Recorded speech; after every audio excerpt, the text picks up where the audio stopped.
ನನ್ನ ಪಂಚಾಂಗ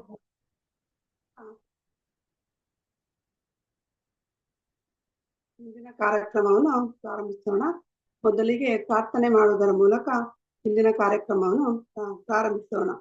ಹರೇ ಕೃಷ್ಣ. ಓಂ ಅಜ್ಞಾನ ತಿಮಿರಾಂಧಸ್ಯ ಜ್ಞಾನಾಂಜನಶಲಾಕಯ ಚಕ್ಷುರುನ್ಮೀಲಿತಂ ಯೇನ ತಸ್ಮೈ ಶ್ರೀ ಗುರುವೇ ನಮಃ. ಶ್ರೀ ಚೈತನ್ಯ ಮನೋಭೀಷ್ಟಂ ಸ್ಥಾಪಿತಂ ಯೇನ ಭೂತಲೆ ಸ್ವಯಂ ರೂಪಾ ಕದಾ ಮಹ್ಯಂ ದದಾಂತಿ ಸ್ವಪದಾಂತಿಕಂ.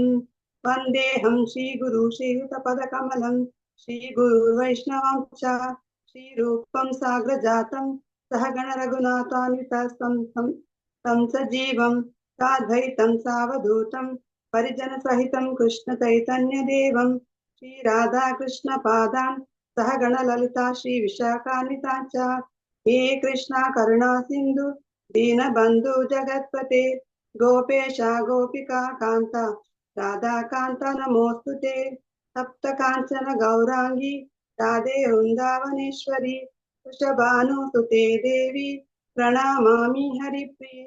वाञ्छाकल्पतरुभ्यश्च कृपा सिन्धुभ्य एव च पतितानां पावनेभ्यो वैष्णवेभ्यो नमो नमः. ॐ नमो विष्णुपादाय कृष्णप्रेष्ठाय भूतले श्रीमते भक्तिवेदान्ता स्वामिनीति नामिने.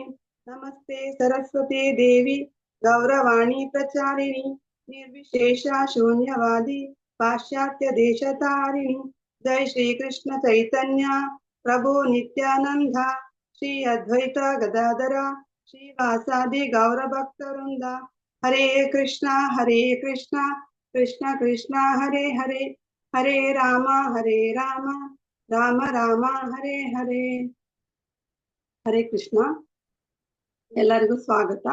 ಇಂದು ನಮ್ಮ ಕಾರ್ಯಕ್ರಮದಲ್ಲಿ ಪ್ರಥಮವಾಗಿ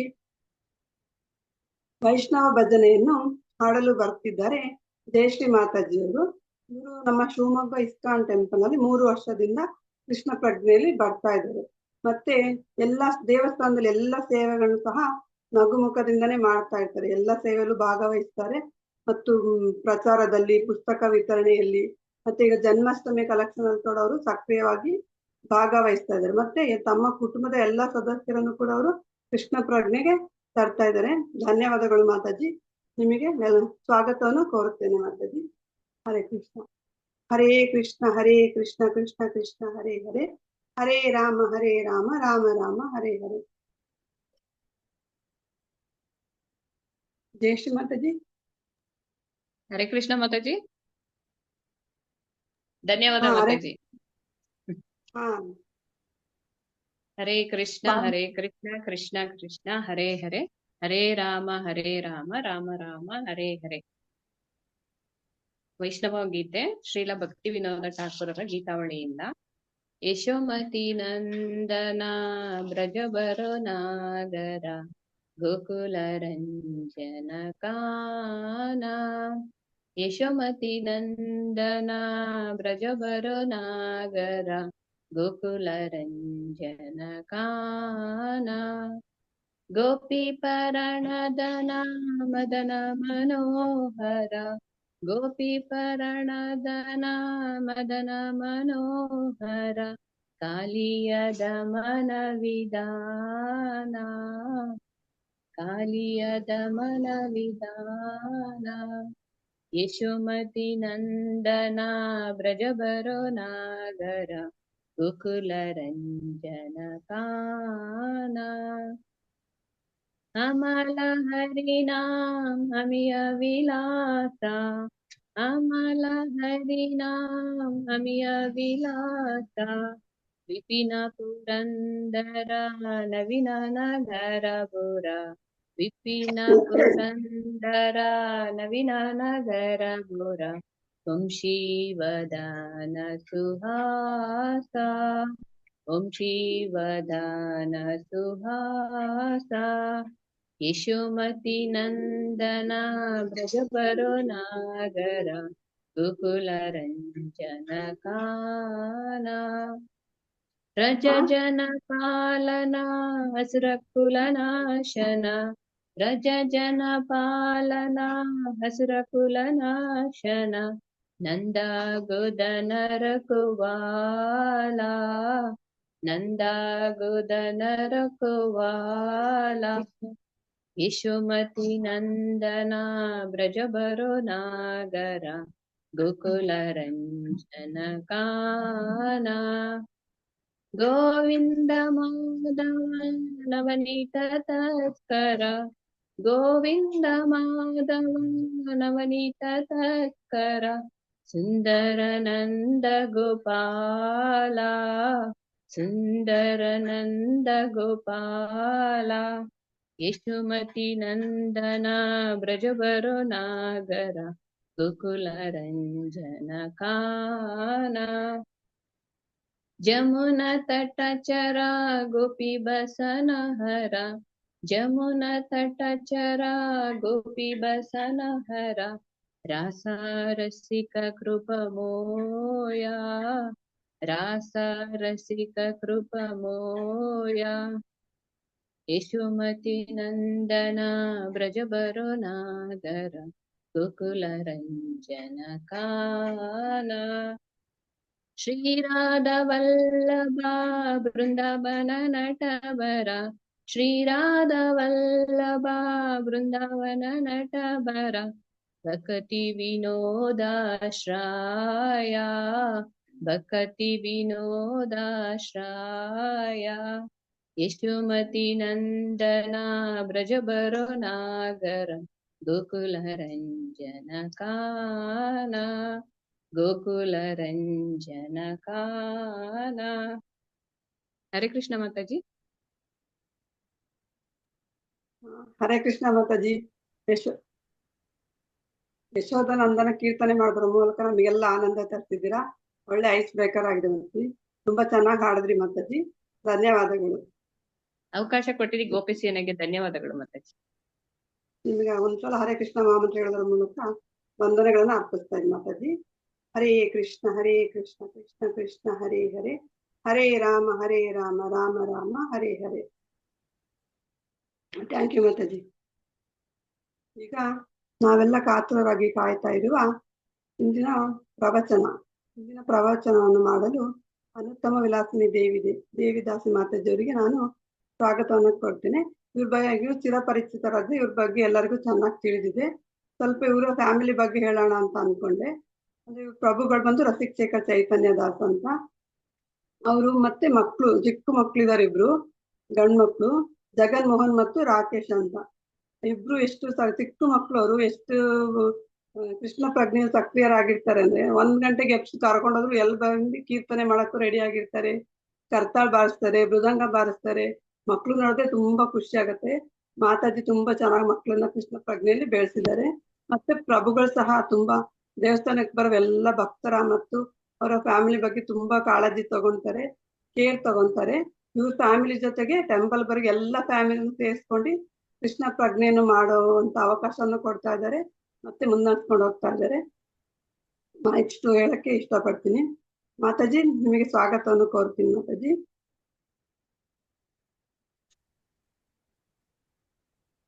ಹರೇ ಕೃಷ್ಣ ಮಾತಾಜಿ. ಹರೇ ಕೃಷ್ಣ. ಥ್ಯಾಂಕ್ ಯು ಮಾತಾಜಿ. ಒಂದ್ಸಲ ಹರೇ ಕೃಷ್ಣ ಮಹಾಮಂತ್ರ ಹೇಳೋದ್ರ ಮೂಲಕ ನಿಮಗೆ ಸ್ವಾಗತವನ್ನು ಕೋರ್ತೀನಿ ಮಾತಾಜಿ. ಹರೇ ಕೃಷ್ಣ ಕೃಷ್ಣ ಕೃಷ್ಣ ಹರೇ ಹರೇ, ಹರೇ ರಾಮ ರಾಮ ರಾಮ ಹರೇ ಹರೇ. ವೆಲ್ಕಮ್ ಮಾತಾಜಿ. ಥ್ಯಾಂಕ್ ಯು ಮಾತಾಜಿ. ವಾಯ್ಸ್ ಕ್ಲಿಯರ್ ಇದೆ ಅಲ್ಲ ಮಾತಾಜಿ? ಶ್ಯಾಮಾ ಮಾತಾಜಿ? ಕ್ಲಿಯರ್ ಇದೆ ಮಾತಾಜಿ. ಥ್ಯಾಂಕ್ ಯು ಮಾತಾಜಿ. ಹರೇ ಕೃಷ್ಣ. ಇವತ್ತಿನ ಈ ಒಂದು ಪ್ರವಚನಕ್ಕೆ ಅವಕಾಶ ಕೊಟ್ಟಿರ್ತಕ್ಕಂಥ ಲೀಲಾಮಯ ಮಾತಾಜಿಗೆ ಧನ್ಯವಾದವನ್ನು ತಿಳಿಸುತ್ತಾ, ಇಲ್ಲಿ ಸಮಾಗಮಗೊಂಡಿರ್ತಕ್ಕಂಥ ಎಲ್ಲಾ ಭಕ್ತರಿಗೂ, ಎಲ್ಲಾ ಭಕ್ತರ ಒಂದು ಚರಣ ಕಮಲಗಳಿಗೆ ವಂದಿಸುತ್ತಾ ಇವತ್ತಿನ ಒಂದು ಪ್ರವಚನವನ್ನ ಪ್ರಾರಂಭ ಮಾಡ್ತೀನಿ ಪ್ರಣಾಮ ಮಂತ್ರ ಮುಖಾಂತರ. ನಮೋ ವಿಷ್ಣು ಪಾದಾಯ ಕೃಷ್ಣ ಪ್ರೇಷ್ಠಾಯ ಭೂತಲೆ ಶ್ರೀಮತೆ ಭಕ್ತಿ ವೇದಾಂತ ಸ್ವಾಮಿನ್ ಇತಿ ನಾಮಿನೆ.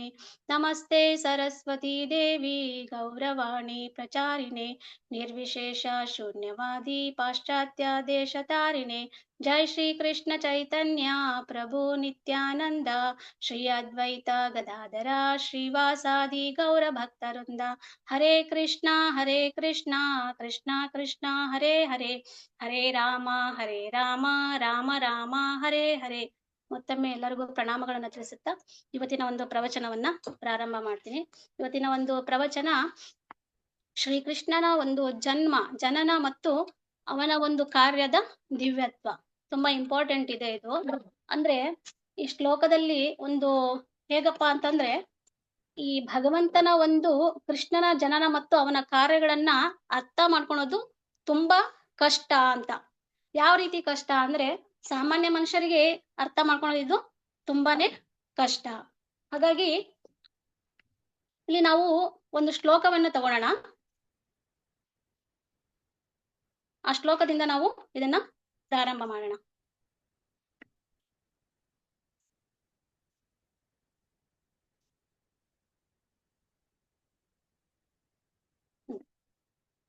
ಶ್ಲೋಕ ಸಂಖ್ಯೆ 4ನೇ ಅಧ್ಯಾಯ 9ನೇ ಶ್ಲೋಕ. ಅದರಿಂದ ನಾವು ಈ ಒಂದು ಭಗವಂತನ ಒಂದು ಜನನ ಮತ್ತೆ ಅವನ ದಿವ್ಯತ್ವವನ್ನ ಅರ್ಥ ಮಾಡ್ಕೊಳ್ಳಿಕ್ಕೆ ನಾವು ಪ್ರಯತ್ನ ಮಾಡೋಣಂತೆ.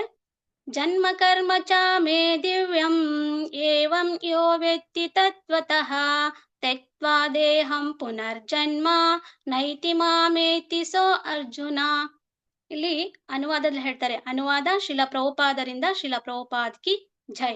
ಅರ್ಜುನನೇ, ಯಾರು ಹೀಗೆ ನನ್ನ ಹುಟ್ಟಿನ ಮತ್ತು ಕರ್ಮಗಳ ದಿವ್ಯ ಸ್ವರೂಪವನ್ನು ಯಥಾರ್ಥವಾಗಿ ತಿಳಿದುಕೊಳ್ಳುವರೋ ಅವರು ದೇಹತ್ಯಾಗ ಮಾಡಿದ ನಂತರ ಮತ್ತೆ ಈ ಐಹಿಕ ಜಗತ್ತಿನಲ್ಲಿ ಹುಟ್ಟುವುದಿಲ್ಲ, ಅವರು ನನ್ನ ನಿತ್ಯ ನಿವಾಸಕ್ಕೆ ಬರುತ್ತಾರೆ ಅಂತ ಇಲ್ಲಿ ಹೇಳ್ತಾ ಇದ್ದಾರೆ. ಭಗವಂತ ಇಲ್ಲಿ ಹೇಳ್ತಾನೆ, ಅಂದ್ರೆ ಭಗವಂತನ ಒಂದು ಜನನ ಮತ್ತು ಕರ್ಮ ಇದೆ ಅಲ್ವಾ, ಆ ಒಂದು ಕರ್ಮ ಅದರ ದಿವ್ಯ ಸ್ವರೂಪವನ್ನ ಯಥಾವತ್ತಾಗಿ ಯಾರು ಅರ್ಥ ಮಾಡ್ಕೊಳ್ತಾರೋ ಅವರು ದೇಹ ತ್ಯಾಗ ಮಾಡಿದ ತಕ್ಷಣ ಏನ್ ಮಾಡ್ತಾರೆ, ನನ್ನ ಈ ಒಂದು ಜಗತ್ತಿಗೆ, ನನ್ನ ಒಂದು ಲೋಕಕ್ಕೆ, ನನ್ನ ಒಂದು ನಿತ್ಯ ನಿವಾಸಕ್ಕೆ ಬರ್ತಾರೆ ಅಂತ ಇಲ್ಲಿ ಭಗವಂತ ಹೇಳ್ತಾ ಇದ್ದಾನೆ. ಅಂದ್ರೆ ಈ ಶ್ಲೋಕದಲ್ಲಿ ಏನ್ ಹೇಳ್ತಿದ್ದಾರೆ ಅಂದ್ರೆ, ಈ ಭಗವಂತನ ಒಂದು ಕೃಷ್ಣ ಅಂದ್ರೆ ಕೃಷ್ಣನ ಒಂದು ಜನನ ಮತ್ತೆ ಅವನ ಒಂದು ಕಾರ್ಯಗಳನ್ನ ಅರ್ಥ ಮಾಡ್ಕೊಳ್ಳೋದು ಬಹಳ ಕಷ್ಟ. ಯಾಕೆ ಅಂತಂದ್ರೆ ಅದು ತುಂಬಾ ಅದ್ಭುತವಾಗಿರ್ತಕ್ಕಂಥದ್ದು, ಆಮೇಲೆ ದಿವ್ಯತ್ವದಿಂದ ಕೂಡಿರುವಂತದ್ದು ಅಂತೇಳಿ ನಾವು ಅರ್ಥ ಮಾಡ್ಕೋಬಹುದು ಅಲ್ವಾ. ಅಂದ್ರೆ ದೇವತೆಗಳಿಗೂ ಸಹಿತ ಈ ಒಂದು ಭಗವಂತನ ಜನನ ಮತ್ತೆ ದಿವ್ಯತ್ವವನ್ನ ಅರ್ಥ ಮಾಡ್ಕೊಳ್ಳಿಕ್ಕೆ ಸಾಧ್ಯವಾಗಲ್ಲಂತೆ. ಯಾಕಂದ್ರೆ ಈಗ ನಾವು ನೋಡ್ಬೋದು, ಎಕ್ಸಾಂಪಲ್ ಉದಾಹರಣೆಗೆ ಈಗ ಯಾರು ಇಂದ್ರ ಅಲ್ವಾ, ಇಂದ್ರನು ಸಹಿತ ಅವನ ಅಹಂಕಾರದಿಂದ ಭಗವಂತ ಚಿಕ್ಕ ಮಗುವಾಗಿದ್ದಾಗ ಅವನು ಒಂದು ಕಿರುಬೆರಳಲ್ಲಿ ಏನ್ ಮಾಡ್ದ, ಈ ಲೀಲೆ ನಾವೆಲ್ಲ ತಿಳ್ಕೊಂಡಿದೀವಿ, ನಾನು ಶಾರ್ಟ್ ಆಗಿ ಹೇಳಲಿಕ್ಕೆ ಇಷ್ಟಪಡ್ತೀನಿ. ಆ ಒಂದು ಕಿರುಬೆರಳಲ್ಲಿ, ತನ್ನ ಎಡಗೈ ಕಿರುಬೆರಳಲ್ಲಿ ಗೋವರ್ಧನ ಬೆಟ್ಟವನ್ನ ಭಗವಂತ ಎತ್ತಿದ ಅಲ್ವಾ. ಬಟ್ ಇಂದ್ರನ ಒಂದು ಅಹಂಕಾರವನ್ನ ಮುರಿಯೋದಕ್ಕೋಸ್ಕರ ಭಗವಂತ ಆ ಲೀಲೆಯನ್ನ ಮಾಡಿದ. ಬಟ್ ಆದ್ರೆ ಅವನು ಇನ್ನೂ ಚಿಕ್ಕ ಹುಡುಗ ಇದ್ದಾಗ ಅವನು ಏನು ಇಂದ್ರ ಏನ್ ಮಾಡ್ದ, ಆ ವೃಂದಾವನದಲ್ಲಿ ಇರ್ತಕ್ಕಂತ ಎಲ್ಲಾ ಒಂದು ನಿವಾಸಗಳಿಗೆ ಏನ್ ಮಾಡ್ದ, ಕಷ್ಟವನ್ನು ಕೊಟ್ಟ. ಯಾಕಂದ್ರೆ ನಾನೇ ಎಲ್ಲದಕ್ಕೂ ಒಡೆಯ ಅಂತ ಹೇಳಿ ಇಂದ್ರ ಏನ್ ಮಾಡ್ತಾ ಇದ್ದ, ಅವನು ಅಹಂಕಾರವನ್ನ ಪಡ್ತಾ ಇದ್ದ. ಆವಾಗ ಕೃಷ್ಣನನ್ನ ಏನ್ ಮಾಡ್ದ, ಅವನು ಕೃಷ್ಣನನ್ನ ಅರ್ಥ ಮಾಡ್ಕೊಳ್ಳಿಲ್ಲ, ಇವನೇ ಭಗವಂತ ಅಂತ ಹೇಳಿ ಅವನಿಗೆ ಗೊತ್ತಾಗ್ಲಿಲ್ಲ. ಯಾವಾಗ ಅವನು ಗೋವರ್ಧನವನ್ನು ಪರ್ವತವನ್ನ ಎತ್ತಿತೋ ಆವಾಗ ಏನಾಯ್ತು, ಇಂದ್ರನಿಗೆ ಭಗವಂತ ಇವನು ಅಂತ ಹೇಳಿ ಅರ್ಥ ಆಯ್ತು. ಅಂದ್ರೆ ದೇವತೆಗಳು. ಆಮೇಲೆ ಈಗ ಬ್ರಹ್ಮ ವ್ಯೋಮೋಹನ ಲೀಲೆ ಅದನ್ನು ಸಹಿತ ನಾವು ತಿಳ್ಕೊಂಡಿದೀವಿ ಅಲ್ವಾ. ಅಲ್ಲಿನೂ ಸಹಿತ ನೋಡಿ, ಕೃಷ್ಣ ತುಂಬಾ ಚಿಕ್ಕ ಹುಡುಗ ಅಲ್ವಾ. ಅಂದ್ರೆ ಅವನಿನ್ನು ತುಂಬಾ ಚಿಕ್ಕ ವಯಸ್ಸಿನಲ್ಲಿ ಅವನೇನ್ ಮಾಡ್ದ, ಎಲ್ಲಾ ತನ್ನನ್ನ ತಾನೇ ವಿಸ್ತಾರ ಮಾಡ್ಕೊಂಡ. ಆ ಒಂದು ಲೀಲೆಯಲ್ಲಿ ವಿಸ್ತಾರ ಮಾಡ್ಕೊಂಡಾಗ ಸಹಿತ ಅಲ್ಲಿ ನಾವು ಅರ್ಥ ಮಾಡ್ಕೋಬಹುದು, ಆ ಒಂದು ಏನು ಬ್ರಹ್ಮ ವಿಮೋಹನ ಲೀಲೆಯಿಂದ ಸಹಿತ ಆ ಬ್ರಹ್ಮನಿಗೂ ಸಹಿತ, ಬ್ರಹ್ಮನು ಹಾಗೆ ಅಲ್ವಾ, ಬ್ರಹ್ಮನು ಅವರು ಸಹಿತ ಅಹಂಕಾರದಿಂದ ನಾನೇ ಈ ಒಂದು ಸೃಷ್ಟಿ ಕಾರ್ಯವನ್ನ ಮಾಡಿದ್ದು ನಾನೇ ಅಂತ ಹೇಳಿ ಅನ್ಕೊಂಡಿರೋದು. ಯಾವಾಗ ಭಗವಂತ ಆ ಒಂದು ಬ್ರಹ್ಮ ವಿಮೋಹನ ಲೀಲೆಯನ್ನ ಮಾಡಿದ್ರು ಆಗ ಅರ್ಥ ಆಯ್ತು, ಭಗವಂತ ಅವರೇ ದೇವೋತ್ತಮ ಪರಮ ಪುರುಷ ಅಂತ ಹೇಳಿ. ಅಂದ್ರೆ ಭಗವಂತನ ಒಂದು ಜನನ ಮತ್ತೆ ಅವನ ಕಾರ್ಯವನ್ನ ಅರ್ಥ ಮಾಡ್ಕೊಳ್ಳೋದು ದೇವತೆಗಳಿಗೆ ಕಷ್ಟ ಅಂತ ಅಂದ್ಮೇಲೆ ಸಾಮಾನ್ಯ ಹುಲು ಮಾನವರು ನಾವು ಅಲ್ವಾ. ನಮಗೆ ಹೇಗೆ ಅವನ ಭಗವಂತನ ಒಂದು ಜನನ ಮತ್ತೆ ದಿವ್ಯತ್ವವನ್ನ ಅರ್ಥ ಮಾಡ್ಕೊಳ್ಳಿಕ್ಕೆ ಸಾಧ್ಯವಾಗುತ್ತೆ ಅಲ್ವಾ. ಅಂದ್ರೆ ತುಂಬಾ ಕಷ್ಟ ಇದು, ಭಗವಂತನ ಒಂದು ಜನನ ಮತ್ತೆ ದಿವ್ಯತ್ವವನ್ನ ಅರ್ಥ ಮಾಡ್ಕೊಳ್ಳೋದು ತುಂಬಾನೇ ಕಷ್ಟ. ಯಾವಾಗ ನಮಗೆ ಭಗವಂತನ ಒಂದು ಜನನ ಮತ್ತೆ ಅವನ ಒಂದು ದಿವ್ಯತ್ವವನ್ನ ಅರ್ಥ ಮಾಡ್ಕೊಳ್ಳಿಕ್ಕೆ ಸಾಧ್ಯ ಅಂದ್ರೆ ನಾವು ಯಾವಾಗ ಕೃಷ್ಣ ಪ್ರಜ್ಞೆಗೆ ಬರ್ತೀವಲ್ವಾ, ಆಗ ನಾವು ಭಗವಂತನನ್ನ ಅರ್ಥ ಮಾಡ್ಕೊಳ್ಳಿಕ್ಕೆ ಸಾಧ್ಯ ಆಗುತ್ತೆ ಅಂತ ಇಲ್ಲಿ ಹೇಳ್ತಾರೆ. ಅದಕ್ಕೇನೆ ಹೇಳ್ತಾರೆ ಇಲ್ಲಿ ಒಂದ್ ನಿಮಿಷ. 7ನೇ ಅಧ್ಯಾಯ 3ನೇ ಶ್ಲೋಕದಲ್ಲಿ ಹೇಳ್ತಾರೆ, ಮನುಷ್ಯಾಣಾಂ ಸಹಸ್ರೇಷು ಕಶ್ಚಿದ್ ಯತತಿ ಸಿದ್ಧಯೇ ಯತತಾಮಪಿ ಸಿದ್ಧಾನಾಂ ಕಶ್ಚಿನ್ ಮಾಂ ವೆತ್ತಿ ತತ್ವತಃ. ಇಲ್ಲಿ ಹೇಳ್ತಾರೆ ಏನು ಅಂತಂದ್ರೆ, ಯಾರು ಯಾವ ರೀತಿ ಭಗವಂತನ ಒಂದು ಜನನ ಮತ್ತೆ ದಿವ್ಯತ್ವವನ್ನು ಅರ್ಥ ಮಾಡ್ಕೊಳ್ಳಿಕ್ಕೆ ಇಲ್ಲಿ ಹೇಳ್ತಾರೆ ಏನಂತ ಹೇಳ್ತಾರೆ ಅಂದ್ರೆ, ಸಾವಿರಾರು ಜನರಲ್ಲಿ ಒಬ್ಬನು ಮಾತ್ರ ಪರಿಪೂರ್ಣತೆಗಾಗಿ ಏನ್ ಮಾಡ್ತಾನೆ ಅಂದ್ರೆ ಅವನು ಪ್ರಯತ್ನಿಸ್ತಾ ಇರ್ತಾನೆ. ಆ ಪರಿಪೂರ್ಣತೆಯನ್ನು ಸಾಧಿಸುವುದರಲ್ಲಿ ಅವನು ಏನ್ ಮಾಡ್ತಾನೆ, ಅವನು ಅದರಲ್ಲಿ ಒಬ್ಬ, ಸಾವಿರಾರು ಜನರಲ್ಲಿ ಒಬ್ಬ ಮಾತ್ರ ನನ್ನನ್ನ ಅರ್ಥ ಮಾಡ್ಕೊಂಡಿದ್ದಾನೆ ಅಂತ ಹೇಳೋದು ಸಹಿತ ಕಷ್ಟ ಅಂತ ಹೇಳ್ತಿದ್ದಾರೆ ನೋಡಿ. ಅಂದ್ರೆ ಭಗವಂತನ ಒಂದು ಜನನ ಮತ್ತೆ ದಿವ್ಯತ್ವವನ್ನ ಈ ಒಂದು ಸಾವಿರಾರು ಜನರಲ್ಲಿ ಪರಿಪೂರ್ಣತೆಯನ್ನ ಪ್ರಯತ್ನಿಸ್ಲಿಕ್ಕೆ ಪ್ರಯತ್ನ ಪಡ್ತಿದ್ದಾರೆ. ಅದ್ರಲ್ಲಿ ಆ ಪರಿಪೂರ್ಣತೆಯನ್ನ ಸಾಧಿಸಲು ಸಹಿತ ಒಬ್ಬನು ಸಹಿತ ನನ್ನನ್ನ ಅರ್ಥ ಮಾಡ್ಕೊಳ್ಳಿಕ್ಕೆ ಕಷ್ಟ ಸಾಧ್ಯ ಅಂತ ಇಲ್ಲಿ ಭಗವಂತ ಇಲ್ಲಿ ಹೇಳ್ತಾ ಇದ್ದಾರೆ. ಅಂದ್ರೆ ಭಗವಂತನ ಒಂದು ಜನನ ಮತ್ತೆ ದಿವ್ಯತ್ವವನ್ನ ಅರ್ಥ ಮಾಡ್ಕೊಳ್ಳೋದು ತುಂಬಾನೇ ಕಷ್ಟ ಅಂತ ಇಲ್ಲಿ ನಾವು ಅರ್ಥ ಮಾಡ್ಕೋಬಹುದು. ಆಮೇಲೆ ಇನ್ನೊಂದು ಹೇಳ್ಬೋದು ಹೇಗೆ ಅಂತಂದ್ರೆ, ಈಗ ನಾವು ಭಗವಂತ ವೃಂದಾವನದಲ್ಲಿ ಬಾಲಕನಾಗಿ ಹಲವಾರು ಏನ್ ಮಾಡಿದಾನೆ ಅಂದ್ರೆ ಅವನು ಲೀಲೆಗಳನ್ನ ಮಾಡಿದಾನೆ. ಉದಾಹರಣೆಗೆ ಏನಪ್ಪಾ ಅಂತಂದ್ರೆ, ಅವನು ಈ ಒಂದು 2-3 ವರ್ಷದ ಒಂದು ಹುಡುಗನಿದ್ದಾಗ ಅವನು ಈ ಒಂದು ಯಾವ್ದು ದಾಮೋದರ ಲೀಲೆ ಆಯ್ತು. ನಾವೆಲ್ಲ ಅದ್ರ ಬಗ್ಗೆ ತಿಳ್ಕೊಂಡಿದ್ವಿ, ಆ ಲೀಲೆ ನಮ್ಗೆಲ್ಲ ಗೊತ್ತಿದೆ, ನಾವೆಲ್ಲ ಕೇಳಿದ್ವಿ ಆ ಲೀಲೆನ. ಅದ್ರಲ್ಲಿ ಏನಪ್ಪಾ ಅಂತಂದ್ರೆ, ಈ ಭಗವಂತ ಯಾವ ರೀತಿ ನಾವು ಇವನೇ ಅವನ ಜನನ ಮತ್ತೆ ಒಂದು ದಿವ್ಯತ್ವವನ್ನ ಯಾವ ರೀತಿ ಅರ್ಥ ಮಾಡ್ಕೊಳ್ಳಿಕ್ಕೆ ನಮಗೆ ಕಷ್ಟ ಅನ್ನೋದಕ್ಕೆ ಇದೊಂದು ಎಕ್ಸಾಂಪಲ್ ಹೇಳ್ತೀನಿ. ಅವರು ದಾಮೋದರ ಲೀಲೆ ಮಾಡ್ತಾರಲ್ವಾ, ಆ ಲೀಲೆ ಮಾಡುವಾಗ ಅದು ಯಶೋಧ ಮಾತೆ ಏನ್ ಮಾಡಿರ್ತಾರೆ, ಅವರ ಒಂದು ಅವನನ್ನ ಒಂದು ಒಳಕಲ್ಲಿಗೆ ಕಟ್ ಹಾಕಿರ್ತಾರೆ ಅಲ್ವಾ. ಕಟ್ ಹಾಕಿದಾಗ ಅಲ್ಲಿ ಒಂದು ಲೀಲೆ ಮಾಡ್ಬೇಕಾಗಿತ್ತು ಭಗವಂತ. ಅಲ್ಲಿ 2 ಅರ್ಜುನ ಮರಗಳಿದ್ವು ಹೊರಗಡೆ. ಆ ಅರ್ಜುನ ಮರಗಳಿಂದ ಅಲ್ಲಿ ಒಂದು ಲೀಲೆ ಮಾಡಕ್ಕೋಸ್ಕರ ಭಗವಂತ ಏನ್ ಮಾಡ್ದ ಅಂದ್ರೆ, ಆ ಒಳಕಲ್ ಎಷ್ಟು ತುಂಬಾ ಭಾರ, ಅದು ಸುಮಾರು ಜನ ಎತ್ತಿದ್ರು ಸಹಿತ ಅದನ್ನ ತಳ್ಳಿಕ್ಕಾಗಲ್ಲ, ಎಳ್ಕೊಂಡ್ ಹೋಗಲ್ಲ. ಸಾಮಾನ್ಯ ಒಬ್ಬ ಚಿಕ್ಕ ಬಾಲಕ, 2-3 ವರ್ಷದ ಬಾಲಕ ಭಗವಂತ ಕೃಷ್ಣ ಏನ್ ಮಾಡ್ದ, ಆ ಒಂದು ಒಳಕಲನ್ನ ಎಳ್ಕೊಂತ ಬಂದು ಆ ಒಂದು ಮರಗಳನ್ನ ಬೆಳೆಸಿದ. ಅಲ್ಲಿಂದ ದಿವ್ಯ ಪುರುಷರು ಏನ್ ಮಾಡಿದ್ರು ಅಂದ್ರೆ ಇಬ್ರು, ಅವ್ರು ಹೊರಗಡೆ ಬಂದು ಭಗವಂತನ ಒಂದು ಕೃಪೆಯನ್ನ ಪಡ್ಕೊಂಡ್ರು. ಆವಾಗ ಅವ್ರ ಕೃಪೆಯನ್ನ ಪಡ್ಕೊಂಡ್ಮೇಲೆ ಅಲ್ಲಿ ನಂದ ಮಹಾರಾಜು ಮತ್ತೆ ಯಶೋಧ ಅವರೆಲ್ಲ ವೃಂದಾವನ ವಾಸಿಗಳೆಲ್ಲರೂ ಬಂದು ಅಲ್ಲಿ ಇಟ್ಕೊಂಡ್ ನೋಡ್ತಾರೆ. ಆ ಮರಗಳು ಬಿದ್ದಿದ್ ಸೌಂಡ್ ಕೇಳಿ ಕೃಷ್ಣನಿಗೆ ಏನಾಗ್ಬಿಡ್ತೋ ಅಂದ್ರೆ, ಕೃಷ್ಣನಿಗೆ ಅಪಾಯ ಆಗ್ಬಿಡ್ತೇನೋ ಅಂತ ಹೇಳಿ ಅಲ್ಲಿ ಬಂದ್ ನೋಡ್ತಾರೆ. ಬಟ್ ಕೃಷ್ಣನಿಗೆ ಏನೂ ಸಹಿತ ಅಲ್ಲಿ ಆಗಿರಲ್ಲ, ಯಾವುದೇ ರೀತಿ ಅಪಾಯನೂ ಸಹಿತ ಅಲ್ಲಿ ಆಗಿರಲ್ಲ. ಬಟ್ ಅವ್ರು ಏನ್ ಅನ್ಕೊಂಡಿರ್ತಾರೆ, ಭಗವಂತನಿಗೆ ಏನೋ ಅಪಾಯ ಆಗಿದೆ ಅಂತ ಇಲ್ಲಿ ಅವರು ಅನ್ಕೊಂಡಿರ್ತಾರೆ. ಆವಾಗ ಅವ್ನಿಗೆ ಏನೋ ಅಪಾಯ ಆಗಿಲ್ಲ ಅಂತ ಗೊತ್ತಾದಾಗ ಏನ್ ಮಾಡ್ತಾರೆ, ಅವರೆಲ್ಲರೂ ಏನ್ ಮಾಡ್ತಾರೆ, ಸಂತೋಷವನ್ನ ಪಡ್ತಾರೆ. ಯಾಕೆ ಅವರಿಗೆ ಆ ರೀತಿ ಅರ್ಥ ಆಗ್ಲಿಲ್ಲ ಆ ಲೀಲೆ ಅಂತ ಅಂದ್ರೆ ಭಗವಂತನ ಒಂದು ಲೀಲೆಯನ್ನ ಯಾರಿಗೂ ಸಹಿತ ಅರ್ಥ ಮಾಡ್ಕೊಳ್ಳಿ, ಅವನ ಜನನ ಮತ್ತೆ ದಿವ್ಯತ್ವವನ್ನ ಅರ್ಥ ಮಾಡ್ಕೊಳ್ಳಿಕ್ಕೆ ಸಾಧ್ಯ ಇಲ್ಲ ಅನ್ನೋದಕ್ಕೆ ಇದು ಎಕ್ಸಾಂಪಲ್ ಕೊಟ್ಟೆ. ಅಲ್ಲಿ ಒಂದು ಅವರಿಗೆ ಯೋಗಮಾಯ ಒಂದು ಪ್ರಭಾವದಿಂದ ಆ ಭಗವಂತನನ್ನ ಅರ್ಥ ಮಾಡ್ಕೊಳ್ಳಿಕ್ಕೆ ಸಾಧ್ಯ ಇಲ್ಲ. ಅಂದ್ರೆ ಯಾಕೆ ಆ ಯೋಗಮಾಯ ಪ್ರಭಾವ ಅಂತಂದ್ರೆ, ಈಗ ಭಗವಂತ ಏನ್ ಮಾಡ್ತಾನೆ, ಈಗ ಅಕಸ್ಮಾತ್ ಆಗಿ ಯಶೋಧ ನಂದ ಮಹಾರಾಜ್ ಇದಾರಲ್ವಾ, ಅವ್ರಿಗೆ ಏನಾದ್ರೂ ಇವನೇ ಭಗವಂತ ಅಂತ ಹೇಳಿ ಆ ಲೀಲೆ ಮುಖಾಂತರ ಗೊತ್ತಾಯ್ತು ಅಂದ್ರೆ ಅವಾಗ ಏನಾಗುತ್ತೆ, ಅವ್ರೇನ್ ಮಾಡ್ತಾರೆ, ಭಗವಂತನನ್ನ ಭಕ್ತಿಯಿಂದ ಪೂಜೆ ಮಾಡ್ಲಿಕ್ಕೆ ಪ್ರಾರಂಭ ಮಾಡ್ತಾರೆ. ಆಮೇಲೆ ಭಗವಂತ ಕೃಷ್ಣ ಅದೇನ್ ಮಾಡ್ತಾರೆ, ಭಗವಂತನನ್ನ ಒಂದು ಒಳ್ಳೆ ಭಕ್ತಿ ಭಾವದಲ್ಲಿ ನೋಡ್ಬೇಕಾಗುತ್ತೆ. ಇದು ಕೃಷ್ಣನಿಗೆ ಇಷ್ಟ ಆಗಲ್ಲ. ಯಾಕಂದ್ರೆ ಕೃಷ್ಣ ಏನ್ ಮಾಡ್ತಾನೆ, ಭಕ್ತರ ಒಂದು ಸೇವೆಯನ್ನ ಸ್ವೀಕಾರ ಮಾಡ್ಲಿಕ್ಕೆ, ಭಕ್ತರ ಒಂದು ಸೇವೆಯನ್ನ ಅನುಭವಿಸ್ಲಿಕ್ಕೆ ಅವನ್ ಏನ್ ಮಾಡ್ತಾನೆ, ಭಗವಂತ ಕೃಷ್ಣ ಇಷ್ಟಪಡ್ತಾನೆ. ಹಾಗಾಗಿ ಯೋಗಮಾಯ ಒಂದು ಪ್ರಭಾವದಿಂದ ಅವರಿಗೆ ಈ ಒಂದು ಲೀಲೆ ಅರ್ಥ ಆಗ್ಲಿಲ್ಲ. ಬಟ್ ಭಗವಂತ ಸೇಫ್ ಆಗಿದ್ದಾನೆ, ಅವನಿಗೆ ಏನೂ ಆಗಿಲ್ಲ ಅಂತ ಹೇಳಿ ಅವ್ರು ಏನ್ ಮಾಡ್ತಾರೆ, ಸಂತೋಷವನ್ನ ಪಡ್ತಾರೆ. ಇದರಿಂದ ನಮ್ಗೆ ಅರ್ಥ ಆಗುತ್ತೆ, ಯಾರಿಗೂ ಸಹಿತ ಭಗವಂತನ ಒಂದು ಜನನ ಮತ್ತೆ ಅವನ ಒಂದು ದಿವ್ಯತ್ವವನ್ನ ಅರ್ಥ ಮಾಡ್ಕೊಳ್ಳಿಕ್ಕೆ ಸಾಧ್ಯ ಆಗಲ್ಲ ಅಂತೇಳಿ ನಾವು ಇಲ್ಲಿ ಅರ್ಥ ಮಾಡ್ಕೋಬಹುದು. ಆಮೇಲೆ ಇನ್ನೊಂದೇನಪ್ಪಾ ಅಂತಂದ್ರೆ ಇಲ್ಲಿ ಕುಂತಿ ದೇವಿಯ ಪ್ರಾರ್ಥನೆ ಬರುತ್ತೆ. ಅಂದ್ರೆ ಮೊದಲನೇ ಸ್ಕಂದ 1ನೇ ಸ್ಕಂದ 8ನೇ ಅಧ್ಯಾಯ ಮತ್ತೆ 19ನೇ ಶ್ಲೋಕದಲ್ಲಿ ಬರುತ್ತೆ. ಇಲ್ಲಿ ಹೇಳ್ತಾರೆ ಕುಂತಿ ದೇವಿ 19ನೇ ಶ್ಲೋಕದಲ್ಲಿ, ಮಾಯಾಜವನಿಕಾಚನ್ನಂ ಅಜ್ಞಾ ಅಧೋಕ್ಷಜಂ ನ ಲಕ್ಷಸೆ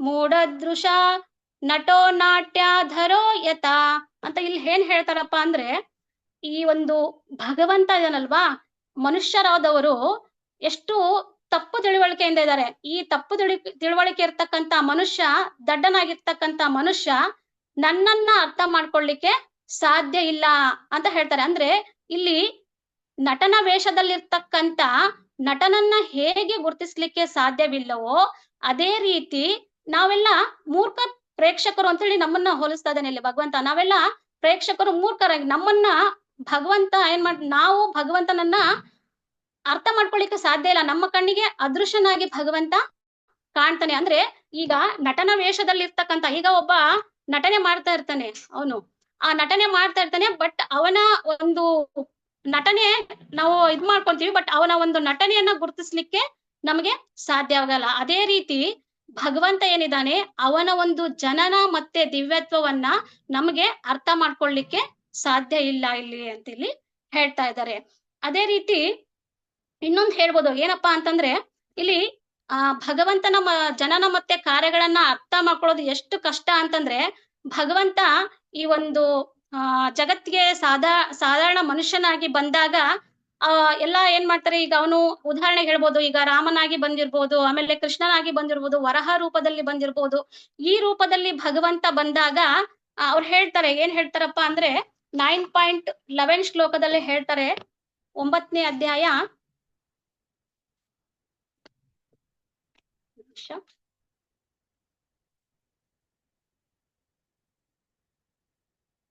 ಹ 9ನೇ ಅಧ್ಯಾಯ 11ನೇ ಶ್ಲೋಕದ ಹೇಳ್ತಾರೆ, ಅವಜಾನಂತಿ ಮಾಮೂಢ ಮಾನುಷಂ ತನು ಮಾಶ್ರಿತಂ ಪರಂ ಭಾವ ಮಜೋನಂತೋ ಮಮ ಭೂತ ಮಹೇಶ್ವರಂ.